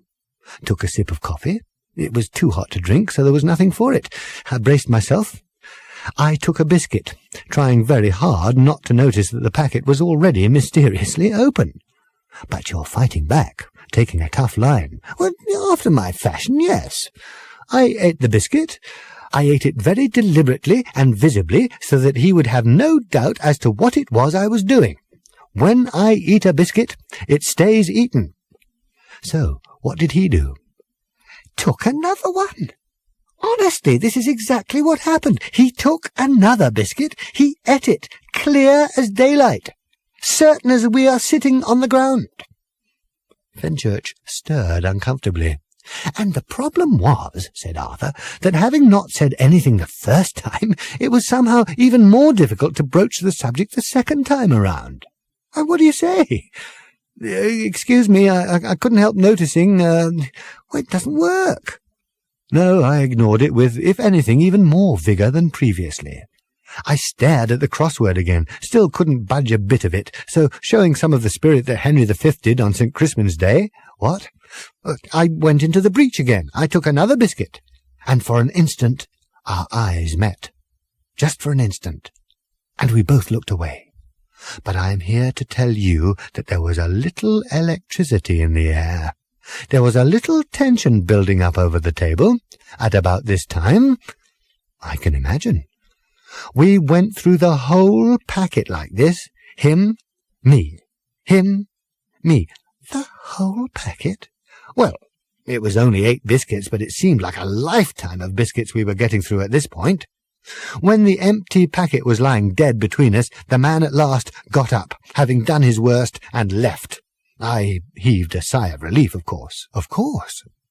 As it happened, my train was announced a moment or two later, so I finished my coffee, stood up, picked up the newspaper, and underneath the newspaper, yes, were my biscuits.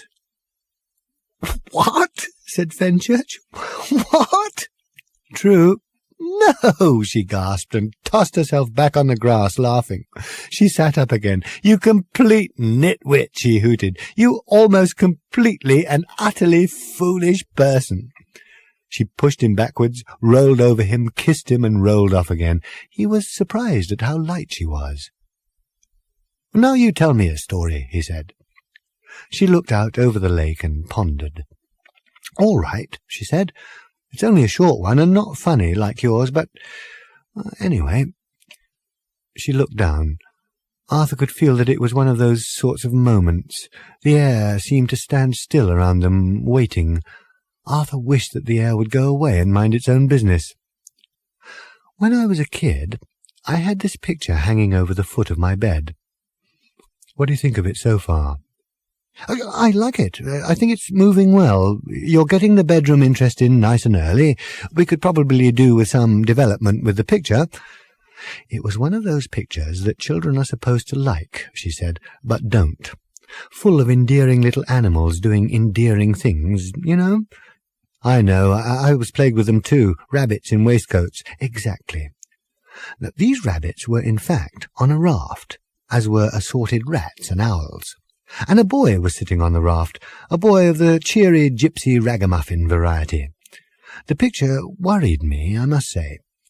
There was an otter swimming in front of the raft, and I used to lie awake at night worrying about this otter having to pull the raft, with all these wretched animals on it who shouldn't even be on a raft, and the otter had such a thin tail to pull it with, I thought it must hurt, pulling it all the time.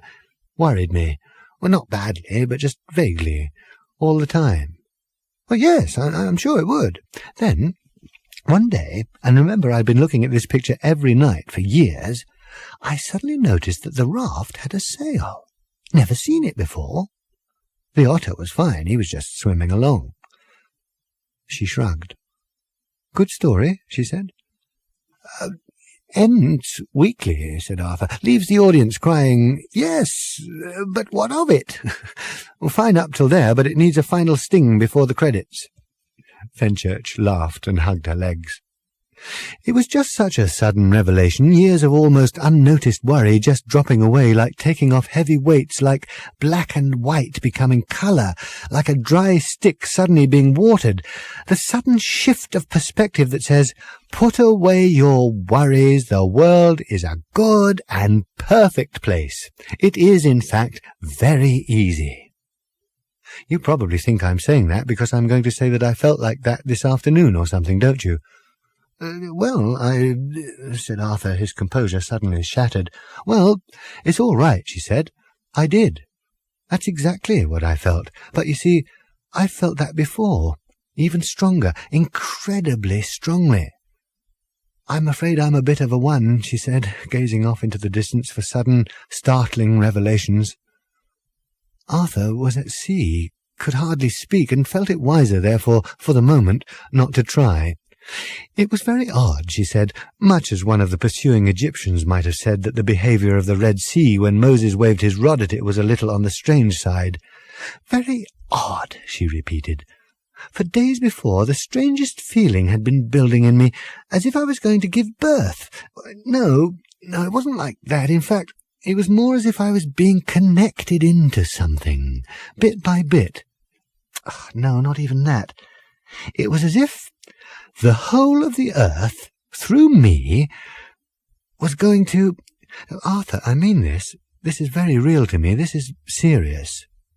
It was so simple, so wonderfully and extraordinarily simple when it came." "What was it?" said Arthur quietly. "That's what I no longer know, and the loss is unbearable. If I try to think back to it, it all goes flickery and jumpy, and if I try too hard, I get as far as the teacup and I just black out." "What?" "Well, like your story," she said, "the best bit happened in a cafe. I was sitting there, having a cup of tea. Well, this was after days of this build-up, the feeling of becoming connected up. I think I was buzzing gently.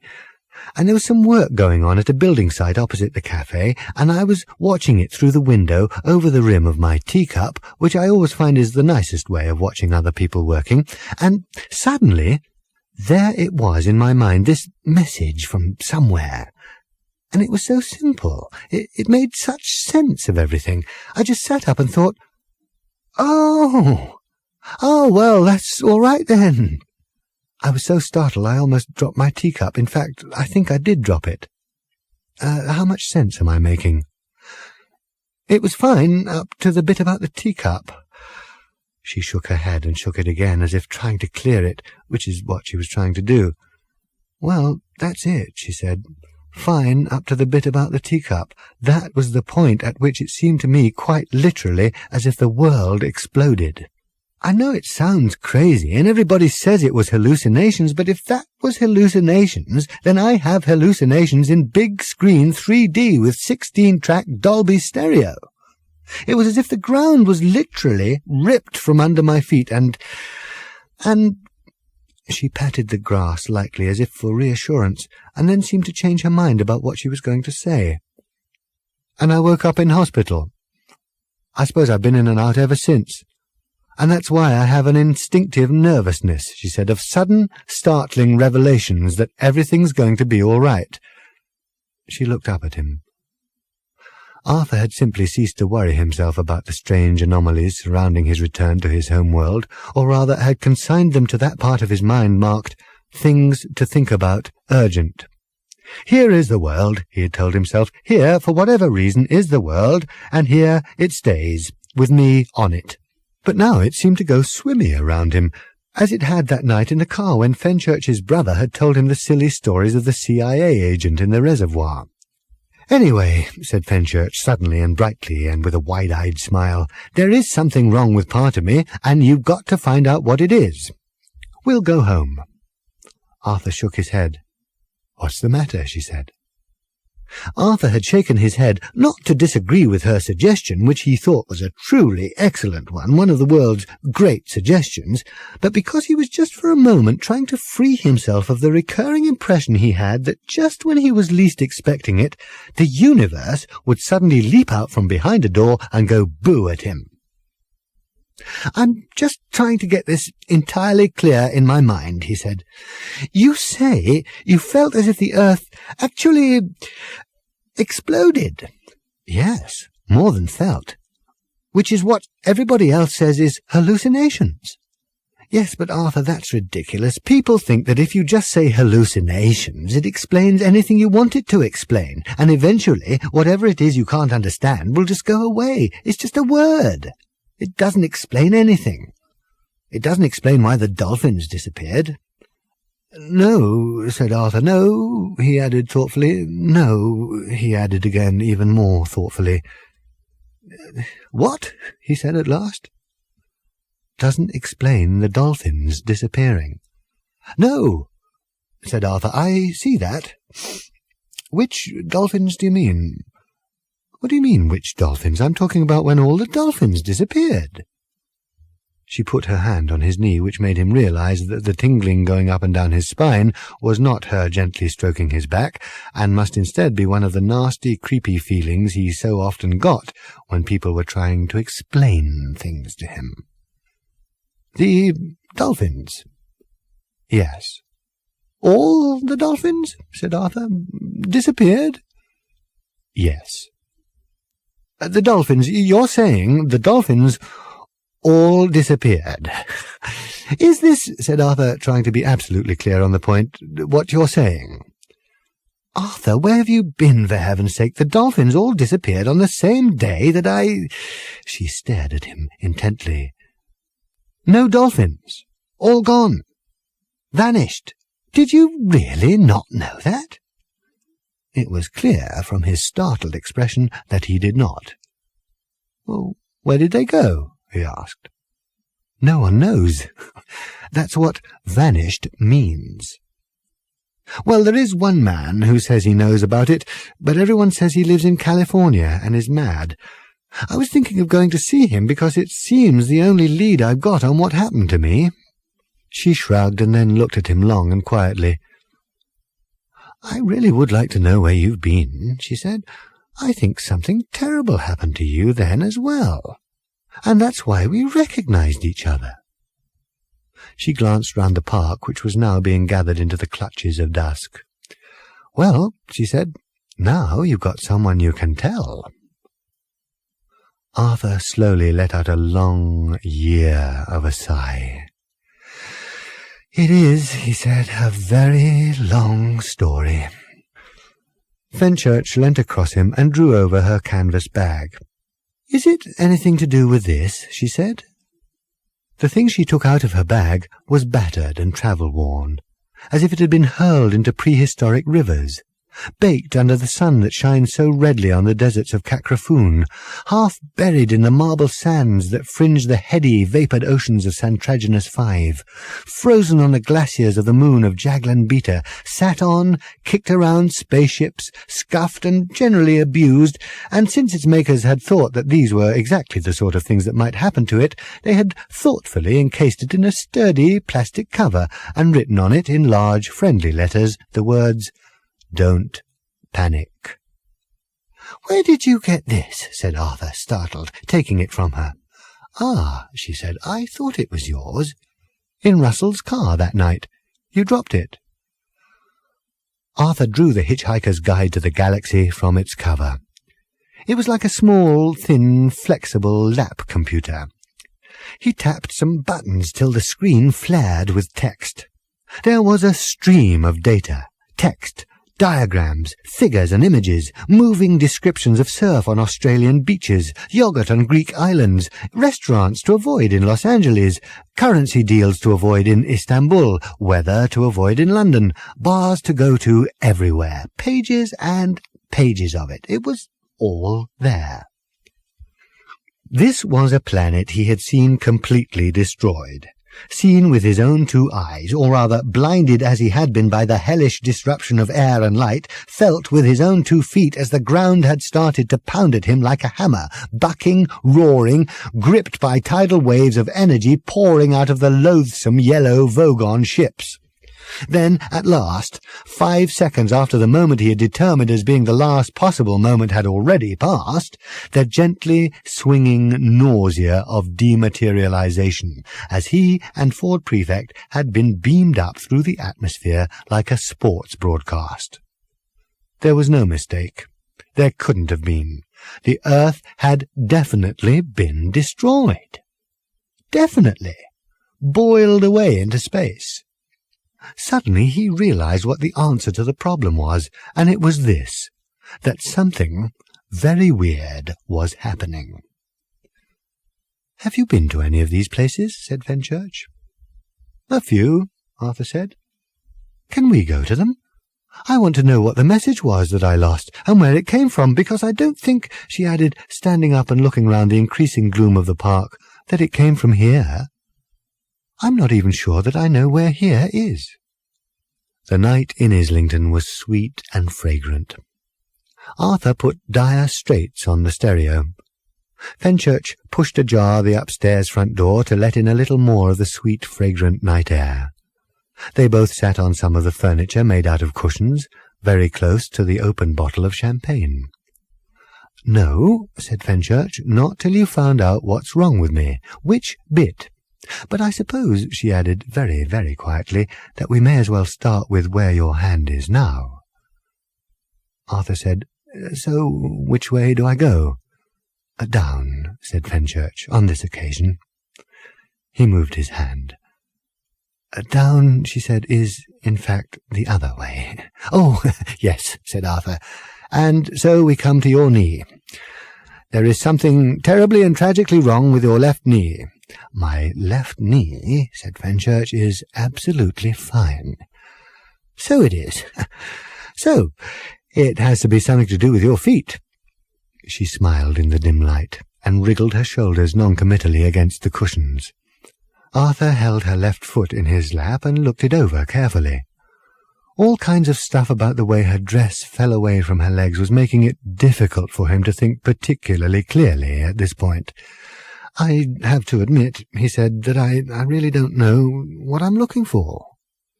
"You'll know when you find it," she said. "Really you will." There was a slight catch in her voice. "It's not that one." Feeling increasingly puzzled, Arthur let her left foot down onto the floor and moved himself around so that he could take her right foot. She moved forward, put her arms round, and kissed him, because the record had got to that bit which, if you know the record, you would know made it impossible not to do this. Then she gave him her right foot. He stroked it, ran his fingers round her ankle, under her toes, along her instep, could find nothing wrong with it. She watched him with great amusement, laughed, and shook her head. "No, don't stop," she said, "but it's not that one." "You mean it's something to do with which leg I'm holding?" "Pick me up," she said quietly. He let her right foot down to the floor and stood up. So did she. He picked her up in his arms, and they kissed again. This went on for a while, then she said, "Now, put me down again." Still puzzled, he did so. "Well?" She looked at him almost challengingly. "So what's wrong with my feet?" she said.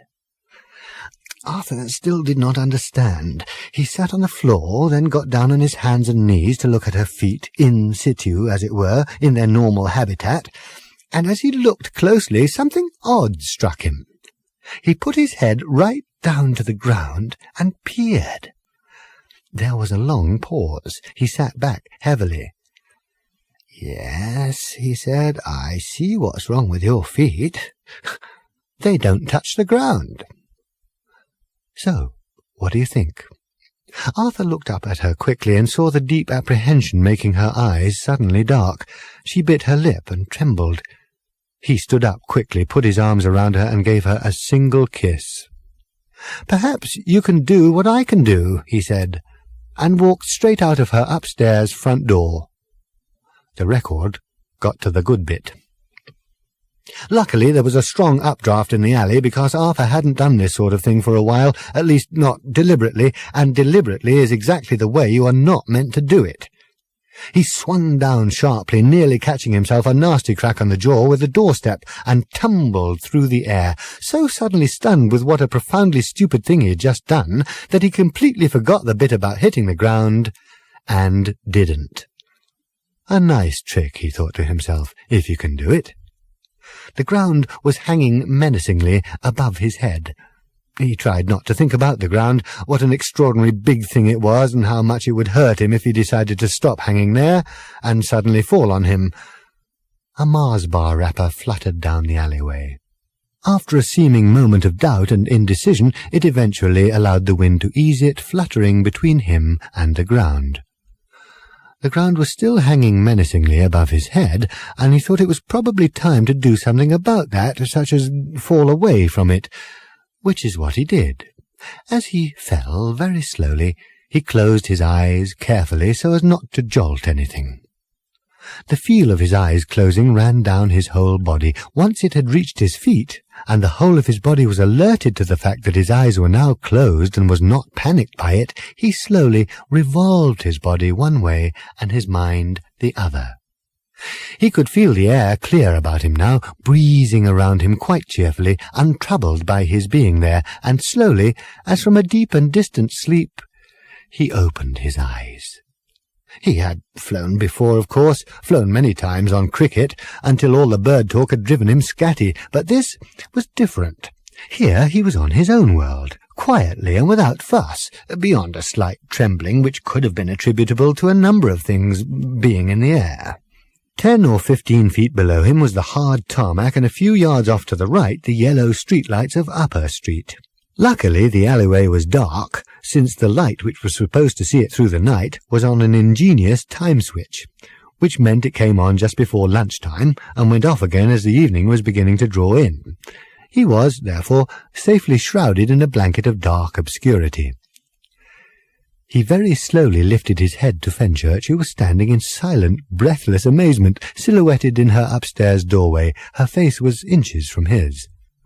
"I was about to ask you," she said in a low, trembly voice, "what you were doing, but then I realized that I could see what you were doing. You were flying. So it seemed like a bit of a silly question." Arthur said, "Can you do it?" "No." "Would you like to try?" She bit her lip and shook her head, not so much to say no, but just in sheer bewilderment. She was shaking like a leaf. "It's quite easy," urged Arthur, "if you don't know how. That's the important bit. Be not at all sure how you're doing it."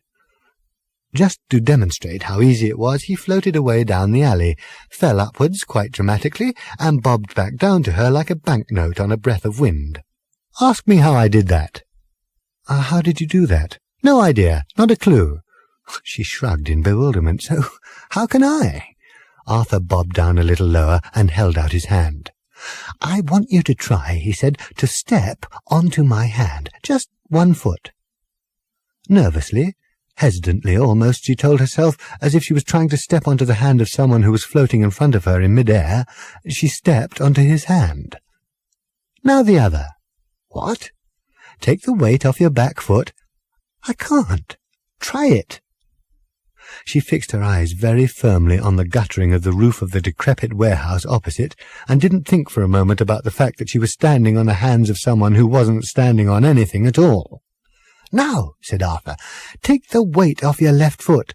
And now take the weight off your right foot." She hadn't seen the guttering from quite this angle before, and it looked to her now as if, as well as the mud and gunge up there might also be a bird's nest. If she leaned forward just a little and took her weight off her right foot, she could probably see it more clearly.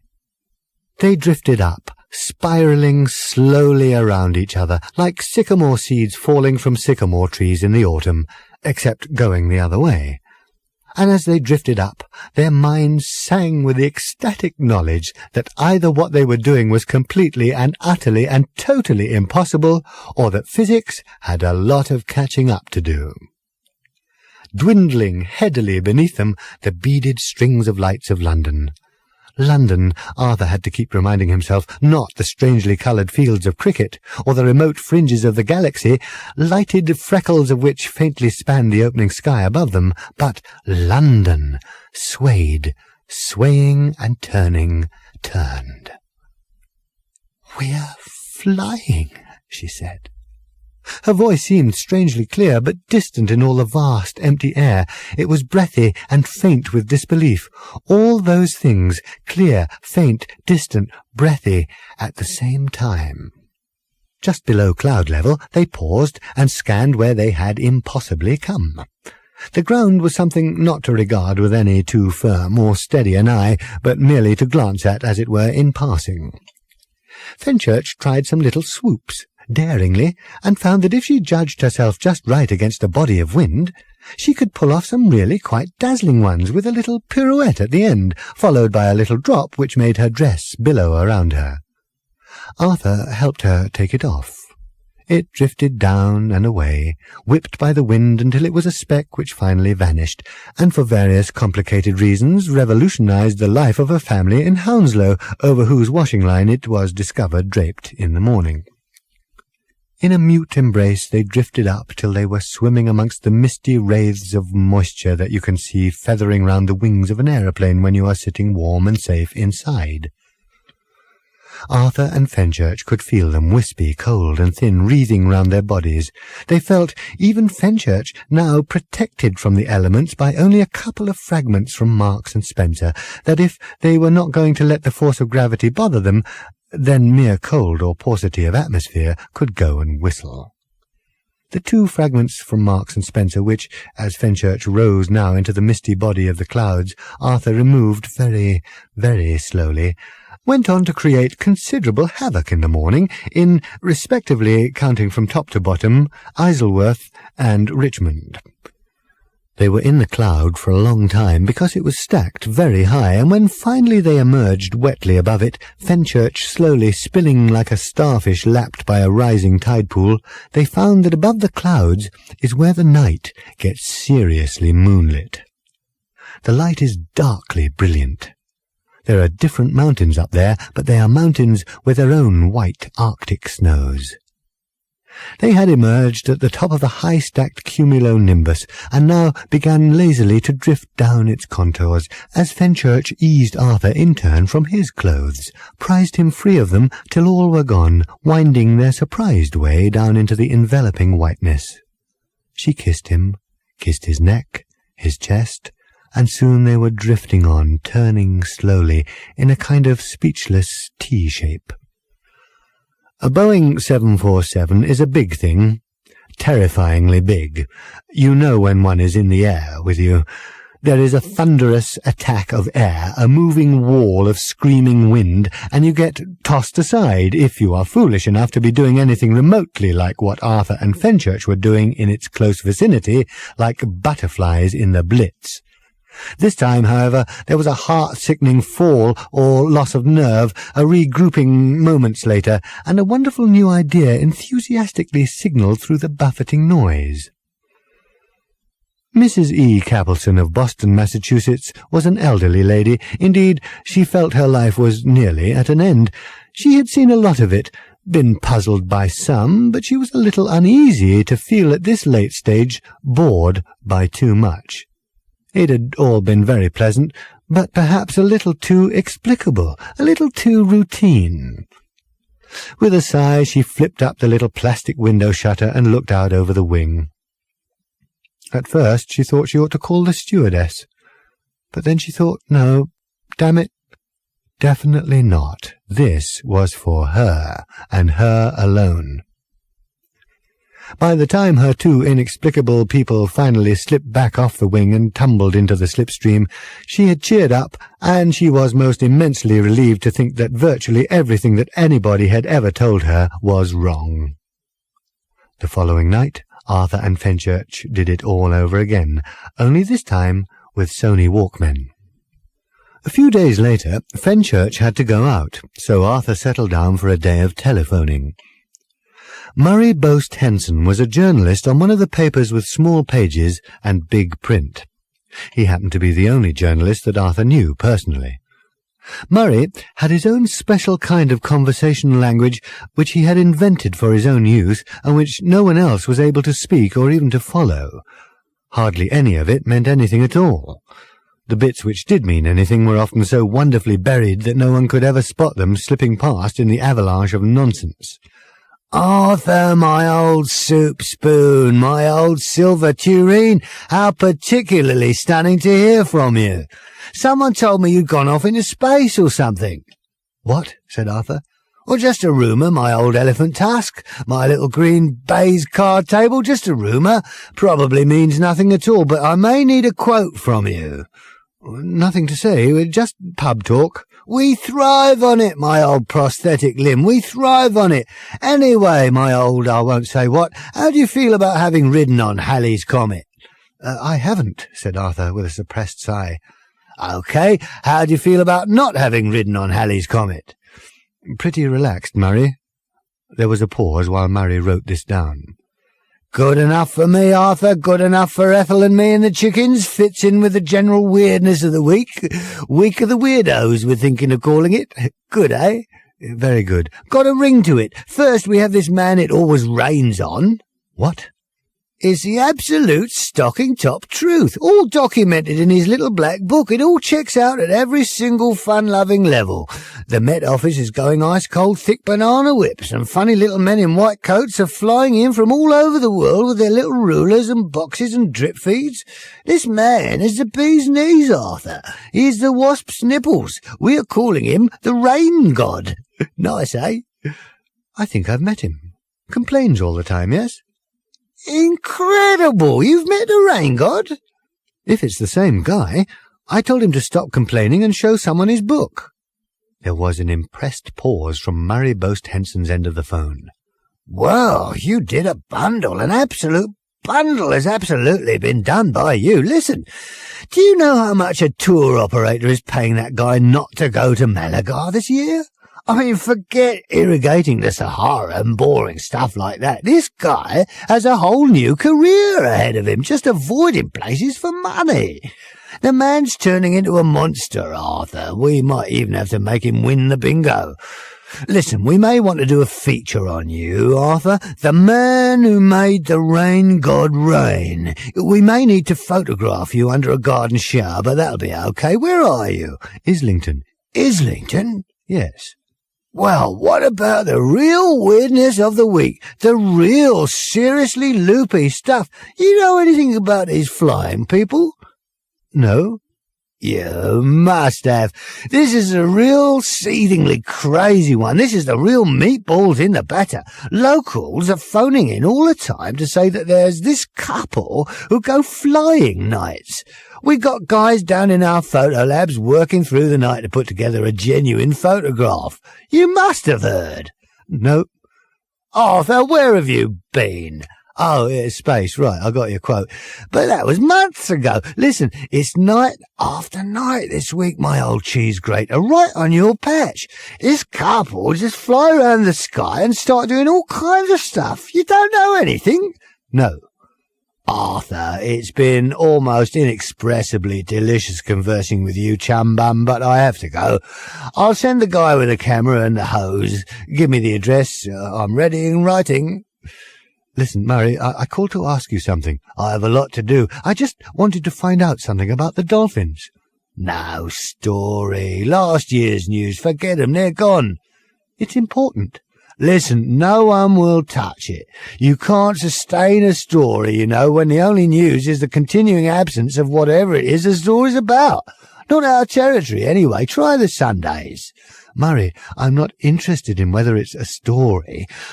I just want to find out how I can get in touch with that guy in California who claims to know something about it. I thought you might know.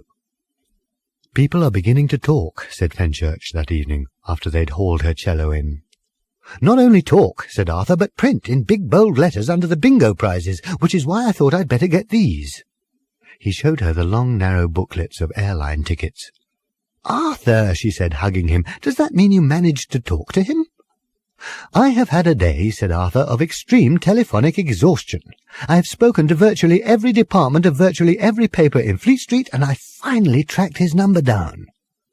You've obviously been working hard. You're drenched with sweat, poor darling. Not with sweat, said Arthur wearily. A photographer's just been. I tried to argue, but never mind. The point is, yes. You spoke to him? I spoke to his wife. She said, well, I thought you mightn't believe any of this, so when I called her, I used the telephone answering machine to record the call. He went across to the telephone machine and fiddled and fumed with all its buttons for a while, because it was the one which was particularly recommended by Witch magazine and is almost impossible to use without going mad. The voice was thin and crackly. Perhaps I should explain, it said, that the phone is in fact in a room that my husband never comes into. It's in the asylum, you see. Wonko the Sane does not like to enter the asylum, and so he does not. I feel you should know this because it may save you phoning. If you would like to meet him, this is very easily arranged. All you have to do is walk in. He will only meet people outside the asylum. Arthur's voice at its most mystified. I'm sorry, I don't understand. Where is the asylum? The voice said, Have you ever read the instructions on a packet of toothpicks? On the tape, Arthur's voice had to admit that he had not. You may want to do that. You may find it clarifies things for you a little. You may find that it indicates to you where the asylum is. Thank you. The sound of the phone line went dead. Arthur turned the machine off. Well, I suppose we can regard that as an invitation, he said, with a shrug. I actually managed to get the address from the guy on the Science magazine. Fenchurch looked up at him again with a thoughtful frown, and looked at the tickets again. Do you think it's worth it? She said. Well, said Arthur, the one thing that everyone I spoke to agreed on, apart from the fact that they all thought he was barking mad, is that he does know more than any man living about dolphins. This is an important announcement. This is Flight 121 to Los Angeles. If your travel plans today do not include Los Angeles, now would be the perfect time to disembark. They rented a car in Los Angeles from one of the places that rents out cars that other people have thrown away.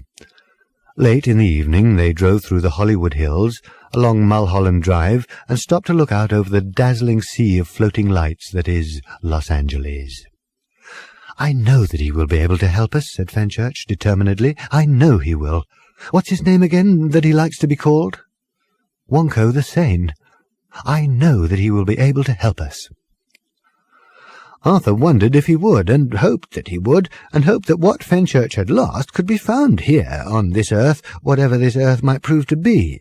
He hoped, as he had hoped continually and fervently since the time they had talked together on the banks of the Serpentine, that he would not be called upon to try and remember something that he had very firmly and deliberately buried in the furthest recesses of his memory, where he hoped it would cease to nag at him. They found that they were suddenly feeling astonishingly and irrationally happy. Wonko the Sane was tall, and he gangled. When he sat in his deck-chair gazing at the Pacific, not so much with any kind of wild surmise any longer as with a peaceful deep dejection, it was a little difficult to tell exactly where the deck-chair ended and he began, and you would hesitate to put your hand on, say, his forearm, in case the whole structure suddenly collapsed with a snap and took your thumb off. But his smile when he turned it on you was quite remarkable. It seemed to be composed of all the worst things that life can do to you, but which, when he briefly reassembled them in that particular order on his face, made you suddenly feel, "Oh, well, that's all right then." His house was inside out. Actually, inside out, to the extent that they had to park on the carpet. All along what one would normally call the outer wall, which was decorated in a tasteful interior-designed pink, were bookshelves, also a couple of those odd three-legged tables with semicircular tops which stand in such a way as to suggest that someone just dropped the wall straight through them. The roof folded back on itself, like something that Moritz C. Escher, had he been given to hard nights on the town, might have dreamed up after having been on one, for the little chandeliers, which should have been hanging inside, were on the outside, pointing up. The sign above the front door said, "Come outside," and so, nervously, they had. Inside, of course, was where the outside was. Rough brickwork, nicely done pointing, guttering in good repair, a garden path, a couple of small trees, some rooms leading off. And the inner walls stretched down, folded curiously, and opened at the end as if by an optical illusion which would have had Moritz C. Escher frowning and wondering how it was done, to enclose the Pacific Ocean itself. "Hello," said Wonko the Sane. "Good," they thought to himself. "Hello is something we can cope with." "Hello," they said, and all, surprisingly, was smiles. For quite a while he seemed curiously reluctant to talk about the dolphins, looking oddly distracted and saying, "I forget," whenever they were mentioned, and had shown them quite proudly round the eccentricities of his house. "It gives me pleasure," he said, "in a curious kind of way, and does nobody any harm that a competent optician couldn't correct." They liked him. He had an open, engaging quality, and seemed able to mock himself before anybody else did. "Your wife," said Arthur, looking around, "mentioned some toothpicks." He said it with a hunted look, as if he was worried that she might suddenly leap out from behind a door and mention them again. Wonko the Sane laughed. "Ah, yes," he said, "that's to do with the day I finally realized that the world had gone totally mad and built the asylum to put it in, poor thing, and hoped it would get better." This was the point at which Arthur began to feel a little nervous again. "Here," said Wonko the Sane, "we are outside the asylum. Go through that door," he pointed at the first door through which they had originally entered, "and you go into the asylum. I've tried to decorate it nicely to keep the inmates happy, but there's very little one can do. I never go in there now myself. If ever I am tempted, which these days I rarely am, I simply look at the sign written over the door, and I shy away." "That one?" said Fenchurch, pointing rather puzzled at a blue plaque with some instructions written on it. "Yes. They are the words that finally turned me into the hermit I have now become. It was quite sudden. I saw them, and I knew what I had to do." The sign said, "Hold stick near center of its length, moisten pointed end in mouth, insert in tooth space, blunt end next to gum. Use gentle in-out motion." Well, it seemed to me, said Wonko the Sane, that any civilization that had so far lost its head as to need to include a set of detailed instructions for use in a packet of toothpicks was no longer a civilization in which I could live and stay sane. And in case it crossed your mind to wonder, as I can see how it possibly might, I am completely sane, which is why I call myself Wonko the Sane, just to reassure people on this point. Wonko is what my mother called me when I was a kid and clumsy and knocked things over, and sane is what I am and how I intend to remain. Shall we go on to the beach and see what we have to talk about? They went out onto the beach, and he started telling them about the angels with golden beards and green wings and Dr. Scholl's sandals. Yes, he said, they come and see me quite often. They sit right here. They sit right where you're sitting. They eat nachos, which they say they can't get where they come from. They do a lot of coke, and are very wonderful about a whole range of things. Are they? Said Arthur. So, when do they come? Weekends, mostly, said Wonko the Sane, on little scooters. They're great machines, he smiled. I see, said Arthur, I see. About the dolphins, said Fenchurch gently, hopefully. I can show you their sandals, said Wonko the Sane. I wonder, do you know, said Arthur. Would you like me to show you the sandals? They're made by the Dr. Scholl Company, and the angels say that they particularly suit the terrain they have to work in. They say they run a concession stand by the message. When I say I don't know what that means, they say, no, you don't, and laugh. He walked back towards the inside, or the outside, depending on how you looked at it. Arthur and Fenchurch looked at each other in a wondering and slightly desperate sort of way. When Wonko returned, he was carrying something that stunned Arthur. Not the sandals. They were perfectly ordinary wooden-bottomed sandals. I just thought you'd like to see, he said, what angels wear on their feet, just out of curiosity. I'm not trying to prove anything, by the way. I'm a scientist, and I know what constitutes proof.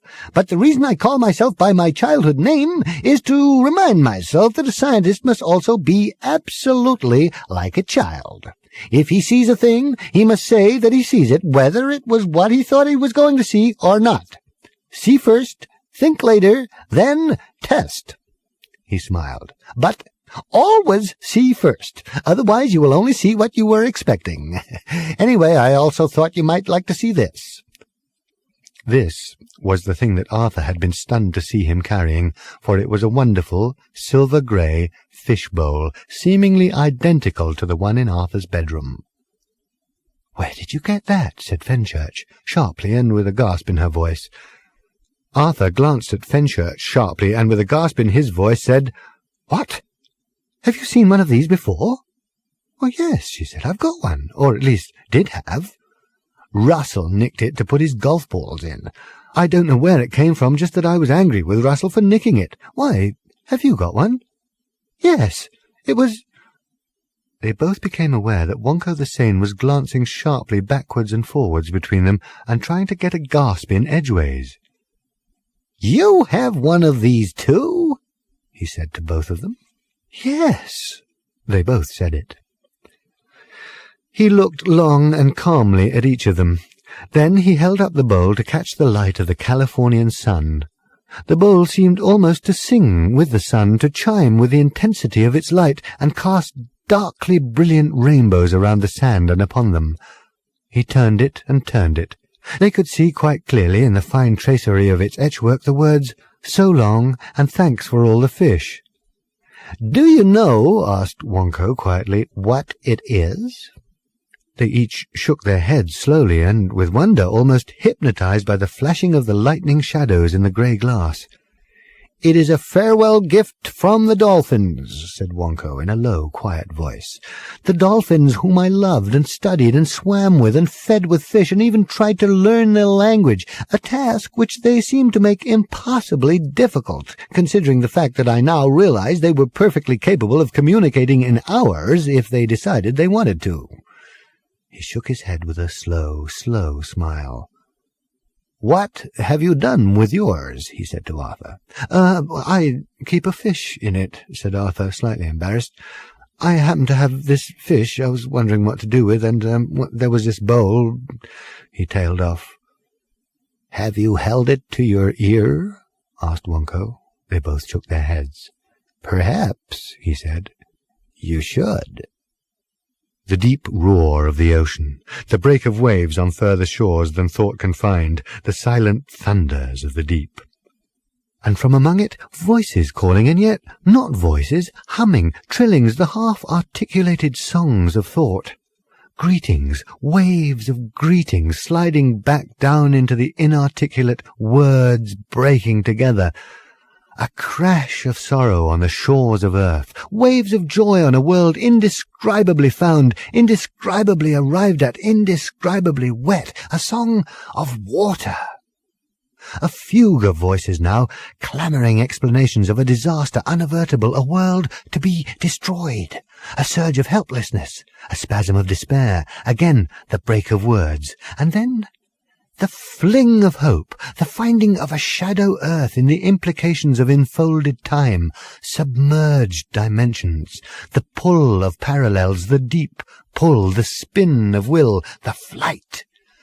A new earth pulled into replacement, the dolphins gone. Then, stunningly, a single voice, quite clear. "This bowl was brought to you by the campaign to save the humans. We bid you farewell."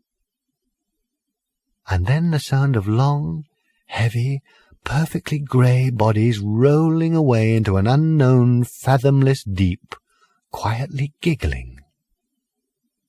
On the plane on the way home they talked quietly to themselves. "I still have to know," said Fenchurch, "and I strongly feel that you know something that you're not telling me." Arthur sighed and took out a piece of paper. "Do you have a pencil?" he said. She dug around and found one. "What are you doing?" she said after he had spent 20 minutes frowning, chewing the pencil, scribbling on the paper, crossing things out and grunting irritably to himself. "Trying to remember an address someone once gave me." "Your life would be an awful lot simpler," she said, "if you bought yourself an address book." Finally, he passed the paper to her. "You look after it," he said. She looked at it.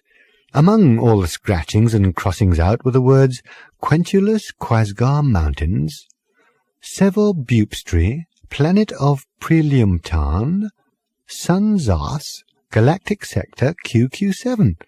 "And what's there?" she asked. "Apparently," said Arthur, "it's God's final message to his creation." "Who told you that?" "A man called Prak." "Well," said Fenchurch, "that sounds a bit more like it. How do we get there?" They went to Arthur's house in the West Country, shoved a couple of towels and stuff in a bag, and then sat down to do what every galactic hitchhiker ends up spending most of his time doing. They waited for a flying saucer to come by. "Friend of mine did this for 15 years, said Arthur one night as they sat forlornly watching the sky. "Who was that?" "Chap called Ford Prefect." Suddenly, Arthur wondered just where Ford Prefect was at that moment. By an extraordinary coincidence, the following day there were 2 reports in the paper. One concerned the most astonishing incident with a flying saucer, the other about a series of unseemly riots in pubs. Ford Prefect turned up the day after that, looking hungover and complaining that Arthur never answered the phone. In fact, he looked extremely ill. He staggered into Arthur's sitting room, waving aside all offers of support, which was an error, because the effort of waving caused him to lose his balance altogether, and Arthur had eventually to drag him to the sofa. "Thank you," said Ford. "Thank you very much. Have you—" he said, and fell asleep for 3 hours. "The faintest idea," he continued suddenly when he revived, "how hard it is to tap into the British phone system from the Pleiades? I can see that you haven't, so I'll tell you over the very large mug of black coffee that you are about to make me." He followed Arthur wobbly into the kitchen.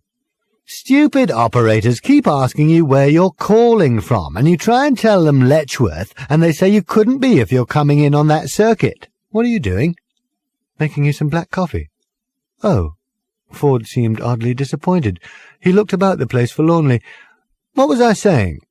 About not phoning from Letchworth." "I wasn't. I explained to this lady, "Bugger Letchworth," I said, "if that's your attitude, I am, in fact, calling from a sales scoutship of the Sirius Cybernetics Corporation, currently on the sublight speed leg of a journey between the stars known to your world, though not necessarily to you, dear lady, as Pleiades Epsilon and Pleiades Zeta." "Have some coffee," said Arthur. "Thank you, no. And the reason," I said, "why I am bothering you with it rather than just dialing direct as I could, because we have some pretty sophisticated telecommunications equipment out here in the Pleiades, I can tell you, is that the penny-pinching son of a star beast piloting this son of a star beast starship insists that I call collect. Can you believe that?" "And could she?" "I don't know. She hung up," said Ford. "So, what do you suppose," he asked fiercely, "I did next?" "I've no idea," Ford said. Arthur. "Pity," said Ford. "I was hoping you could remind me. I really hate those guys, you know. They really are the creeps of the cosmos, buzzing around the celestial infinite with their junky little machines that never work properly, or, when they do, perform functions that no sane man would require of them. And this guy was on a drive to sell more of them. His 5-year mission to seek out and explore strange new worlds and sell advanced music substitute systems to their restaurants, elevators, and wine bars. Or, if they didn't have restaurants, elevators and wine bars yet, to artificially accelerate their civilization growth until they bloody well did have. Where's that coffee?" "I threw it away." "Well, make some more. I've now remembered what I did next. I saved civilization as we know it. I knew it was something like that." He stumbled determinedly back into the sitting-room, where he seemed to carry on talking to himself, tripping over the furniture and making beep-beep noises. A couple of minutes later, wearing his very placid face, Arthur followed him. Ford looked stunned. "Where have you been?" he demanded. "Making some coffee," said Arthur, still wearing his very placid face. He'd long ago realized that the only way of being in Ford's company successfully was to keep a large stock of very placid faces and wear them at all times. "Don't touch that!" yelled Ford. Arthur, who was just about to replace the phone, which was for some mysterious reason lying on the table, off the hook, paused placidly. "Okay," said Ford, calming down. "Listen to it." Arthur put the phone to his ear. "It's the speaking clock," he said. "Beep, beep, beep," said Ford, "is exactly what is being heard all over that guy's ship while he sleeps in the ice, going slowly round a little-known moon of Sassafras Magna. The London speaking clock." "I see," said Arthur again, and decided that now was the time to ask the big one. "Why?" he said placidly. "With a bit of luck," said Ford, "the phone bill will bankrupt the buggers." The flying saucer in which Ford Prefect had stowed away had stunned the world. Finally, there was no doubt, no possibility of mistake, no hallucinations, no mysterious CIA agents found floating in reservoirs. This time it was real. It was definite. It was quite definitely definite. It had come down with a wonderful disregard for anything beneath it, and crushed a large area of some of the most expensive real estate in the world, including much of Harrods. The thing was massive, nearly a mile across, some said, dull silver in colour, pitted, scorched and disfigured with the scars of unnumbered vicious space battles fought with savage forces by the light of suns unknown to man. A hatchway opened, crashed down through the Harrods food halls, demolished Harvey Nichols, and with a final grinding scream of tortured architecture, toppled the Sheraton Park Tower. After a long, heart-stopping moment of internal crashes and grumbles of rending machinery, there marched from it, down the ramp, an immense silver robot 100 feet tall. It held up a hand. "I come in peace," it said, adding after a long moment of further grinding, "Take me to your lizard." Ford Prefect, of course, had an explanation for this as he sat with Arthur and watched the non-stop frenetic news reports on the television, none of which had anything to say other than to record that the thing had done this amount of damage, which was valued at that amount of billions of pounds, and had killed this totally other number of people. "It comes from a very ancient democracy, you see." "You mean it comes from a world of lizards?" No, nothing so simple. Nothing anything like so straightforward. On its world, the people are people. The leaders are lizards. The people hate the lizards, and the lizards rule the people. Odd, said Arthur. I thought you said it was a democracy. I did, said Ford. It is. So, said Arthur, hoping he wasn't sounding ridiculously obtuse, why don't people get rid of the lizards? It honestly doesn't occur to them, said Ford. They've all got the vote, so they all pretty much assume that the government they voted in more or less approximates to the government they want. You mean they actually vote for the lizards? Oh, yes, said Ford with a shrug, of course. But, said Arthur, going for the big one again, why? Because if they didn't vote for a lizard, said Ford, the wrong lizard might get in. What? Some people say that the lizards are the best thing that ever happened to them. They're completely wrong, of course, completely and utterly wrong, but someone's got to say it. But that's terrible, said Arthur. Listen, Bud, said Ford, if I had $1 Altarian for every time I heard one bit of the universe look at another bit of the universe and say, that's terrible, I wouldn't be sitting here like a lemon, looking for a gin. But I haven't, and I am. Anyway, what are you looking so placid and moon-eyed for? Are you in love? Arthur said yes, he was, and said it placidly. With someone who knows where the gin bottle is? Do I get to meet her? He did, because Fenchurch came in at that moment with a pile of newspapers she'd been into the village to buy. She stopped in astonishment at the wreckage on the table and the wreckage from Beetlejuice on the sofa. Where's the gin? Said Ford to Fenchurch. And to Arthur, what happened to Trillian, by the way? This is Fenchurch, said Arthur, awkwardly. There was nothing with Trillian. You must have seen her last. Oh, yeah, said Ford. She went off with Zaphod somewhere. They had some kids or something. At least, he added, I think that's what they were. Zaphod's calmed down a lot, you know. Really, said Arthur, clustering hurriedly round Fenchurch to relieve her of the shopping. Yeah, said Ford, at least one of his heads is now saner than an emu on acid. Arthur, who is this? Said Fenchurch. Ford Prefect, said Arthur. I may have mentioned him in passing. For a total of 3 days and nights, the giant silver robot stood in stunned amazement straddling the remains of Knightsbridge, swaying slightly and trying to work out a number of things. Government deputations came to see it. Ranting journalists by the truckload asked each other questions on the air about what they thought of it. Flights of fighter bombers tried pathetically to attack it, but no lizards appeared. Early on the 4th day, it became apparent that the robot was preparing to leave for good. The point is, said Fenchurch to Ford, can you get us on board? Ford looked wildly at his watch. I have some serious unfinished business to attend to, he exclaimed. Crowds thronged as close as they could to the giant silver craft, which wasn't very. The giant robot had lurched back aboard the ship at lunchtime, and now it was 5 o'clock in the afternoon, and no further sign had been seen of it. Much had been heard, grindings and rumblings from deep within the craft, the music of 1,000,000 hideous malfunctions, but the sense of tense expectation among the crowd was born of the fact that they tensely expected it to be disappointed. This wonderful, extraordinary thing had come into their lives, and now it was simply going to go without them. 2 people were particularly aware of this sensation. Arthur and Fenchurch scanned the crowd anxiously, unable to find Ford Prefect in it anywhere, or any sign that he had the slightest intention of being there.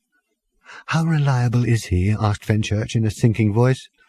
"How reliable?" said Arthur. He gave a hollow laugh. "How shallow is the ocean?" he said. "How cold is the sun?" Hopelessly, and with no clear plan now, Arthur and Fenchurch pushed forward through the crowd, but since the whole crowd was also trying to push forward through the crowd, this got them nowhere. A few seconds passed. The sounds of mechanical disarray from within changed in intensity, and slowly, heavily, the huge steel ramp began to lift itself back out of the Harrods' food halls. The sound that accompanied it was the sound of thousands of tense, excited people being completely ignored. "Hold it!" A megaphone barked from a taxi which screeched to a halt on the edge of the milling crowd. "There has been," barked the megaphone, "a major scientific break-in! Break through! It corrected itself. The door flew open, and Ford Prefect leapt out wearing a white coat. "Hold it!" he shouted again, and this time he brandished a short, squat black rod with lights on it.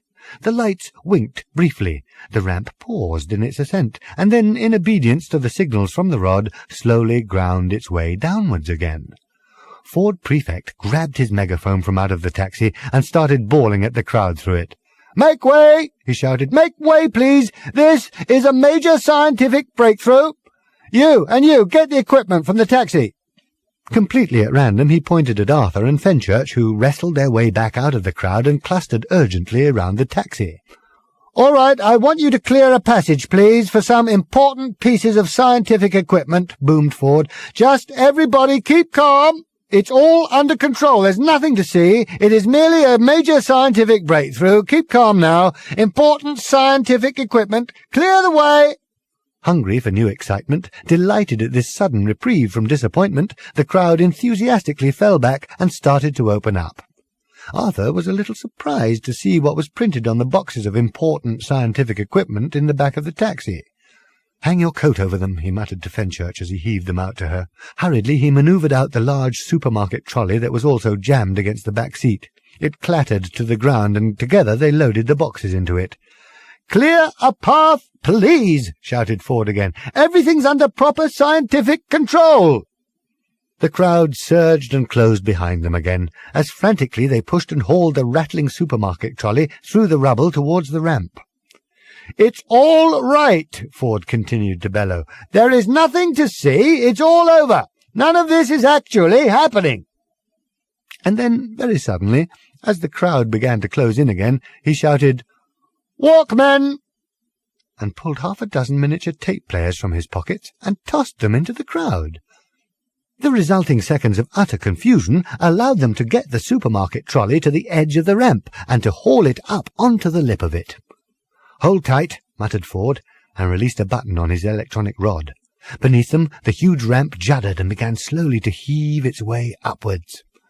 "Okay, kids," he said as the milling crowd dropped away beneath them, and they started to lurch their way along the tilting ramp into the bowels of the ship. "Looks like we're on our way." Beyond what used to be known as the limitless light fields of Flanox, until the grey-binding fiefdoms of Saxaquine were discovered, lying behind them, lie the grey-binding fiefdoms of Saxaquine. Within the grey-binding fiefdoms of Saxaquine lies the star named Zas, around which orbits the planet Prelium-Tarn, in which is the land of Sevor Bupstri. And it was to the land of Sevor Bupstri that Arthur and Fenchurch came at last, a little tired by the journey. And in the land of Sevor Bupstri they came to the great red plain of Raz, which was bounded on the south side by the quenchulous Quasgar Mountains, on the further side of which, according to the dying words of Prak, they would find in 30-foot-high letters of fire God's final message to his creation. According to Prak, if Arthur's memory served him right, the place was guarded by the legistic Vantrashel of Lob, and so, after a manner, it proved to be. He was a little man in a strange hat, and he sold them a ticket. "Keep to the left, please," he said. "Keep to the left." And he hurried on past them on a little scooter. They realized that they were not the first to pass that way, for the path that led around the left of the great plain was well worn and dotted with booths. At one they bought a box of fudge. At another they bought some postcards. The letters had been blurred with an airbrush, so as not to spoil the big surprise, it said on the reverse. "Do you know what the message is?" they asked the wizened little lady in the booth. "Oh, yes," she piped cheerily. "Oh, yes." They drank a couple of sodas in the shade of the booth and then trudged out into the sun again. Some way ahead of them an awkward, low shape was heaving itself wretchedly along the ground, stumbling painfully slowly, half limping, half crawling.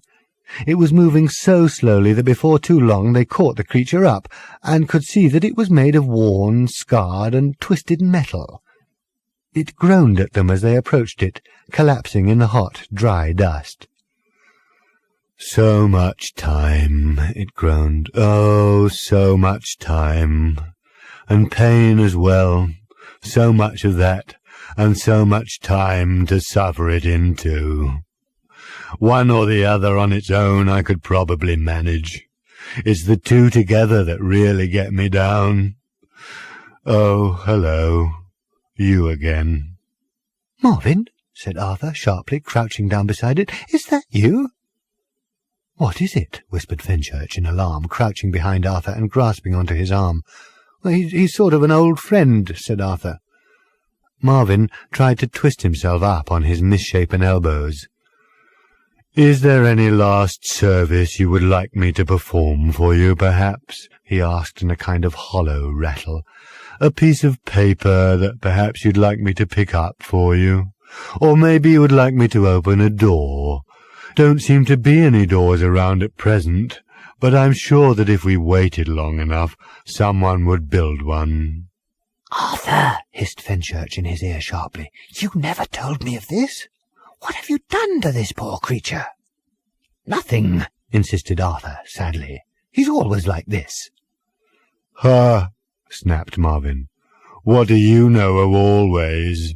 You say always to me, who, because of the silly little errands your organic life forms keep on sending me through time on, am now 37 times older than the universe itself." He rasped his way through a coughing fit and resumed. "Leave me," he said. "Go on ahead. Leave me to struggle painfully on my way. My time at last is nearly come. My race is nearly run." Between them they picked him up despite his feeble protests and insults. The metal was so hot it nearly blistered their fingers, but he weighed surprisingly little and hung limply between their arms. They carried him with them along the path that ran along the left of the great red plain of Raz towards the encircling mountains of Quenchulus Quasgar. They tried to see if they could get him some spare parts at one of the booths and some soothing oil, but Marvin would have none of it. "I'm all spare parts," he droned. "Every part of me has been replaced at least 50 times. They rounded the foot of the Quenchulus Quasgar Mountains, and there was the message, written in blazing letters along the crest of the mountain. There was a little observation vantage point with a rail built along the top of a large rock facing it, from which you could get a good view. They gazed at God's final message in wonderment, and were slowly and ineffably filled with a great sense of peace and a final and complete understanding. Fenchurch sighed. Yes, that was it. They had been staring at it for fully 10 minutes before they became aware that Marvin, hanging between their shoulders, was slowly spelling out the message letter by letter. He read the E, the N, the C, and at last the final E, and slumped heavily in their arms. "We apologize for the inconvenience," he murmured at last, from deep within his corroding, rattling thorax. I think I feel good about it." The lights went out in his eyes, for absolutely the very last time ever. Luckily, there was a stall nearby where you could rent scooters from guys with green wings. The Epilogue. One of the greatest benefactors of all life-kind was a man who couldn't keep his mind on the job in hand. Brilliant? Certainly. One of the foremost genetic engineers of his or any other generation, including a number he had designed himself? Without a doubt. The problem was that he was far too interested in things which he shouldn't be interested in. At least, as people would tell him, not now. He was also, partly because of this, of a rather irritable disposition. So, when his world was threatened by terrible invaders from a distant star, who were still a fair way off, but travelling fast, he, Blart Versenwald III, His name was Blart Versenwald III, which is not strictly relevant, but quite interesting because, never mind, that was his name, and we can talk about why it's interesting later, was sent into guarded seclusion by the masters of his race with instructions to design a breed of fanatical super warriors to resist and vanquish the feared invaders. Do it quickly, and, they told him, concentrate. So he sat by a window and looked out at a summer lawn and designed and designed and designed, but inevitably got a little distracted by things, and by the time the invaders were practically in orbit round them, had come up with a remarkably new breed of superfly that could, unaided, figure out how to fly through the open half of a half-open window, and also an off switch for children. Celebrations of these remarkable achievements seemed doomed to be short-lived because disaster was imminent as the alien ships were landing.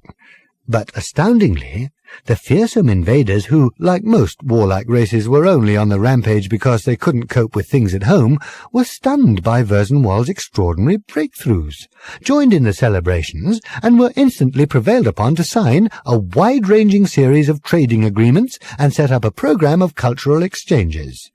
And, in an astonishing reversal of normal practice in the conduct of such matters, everybody concerned lived happily ever after.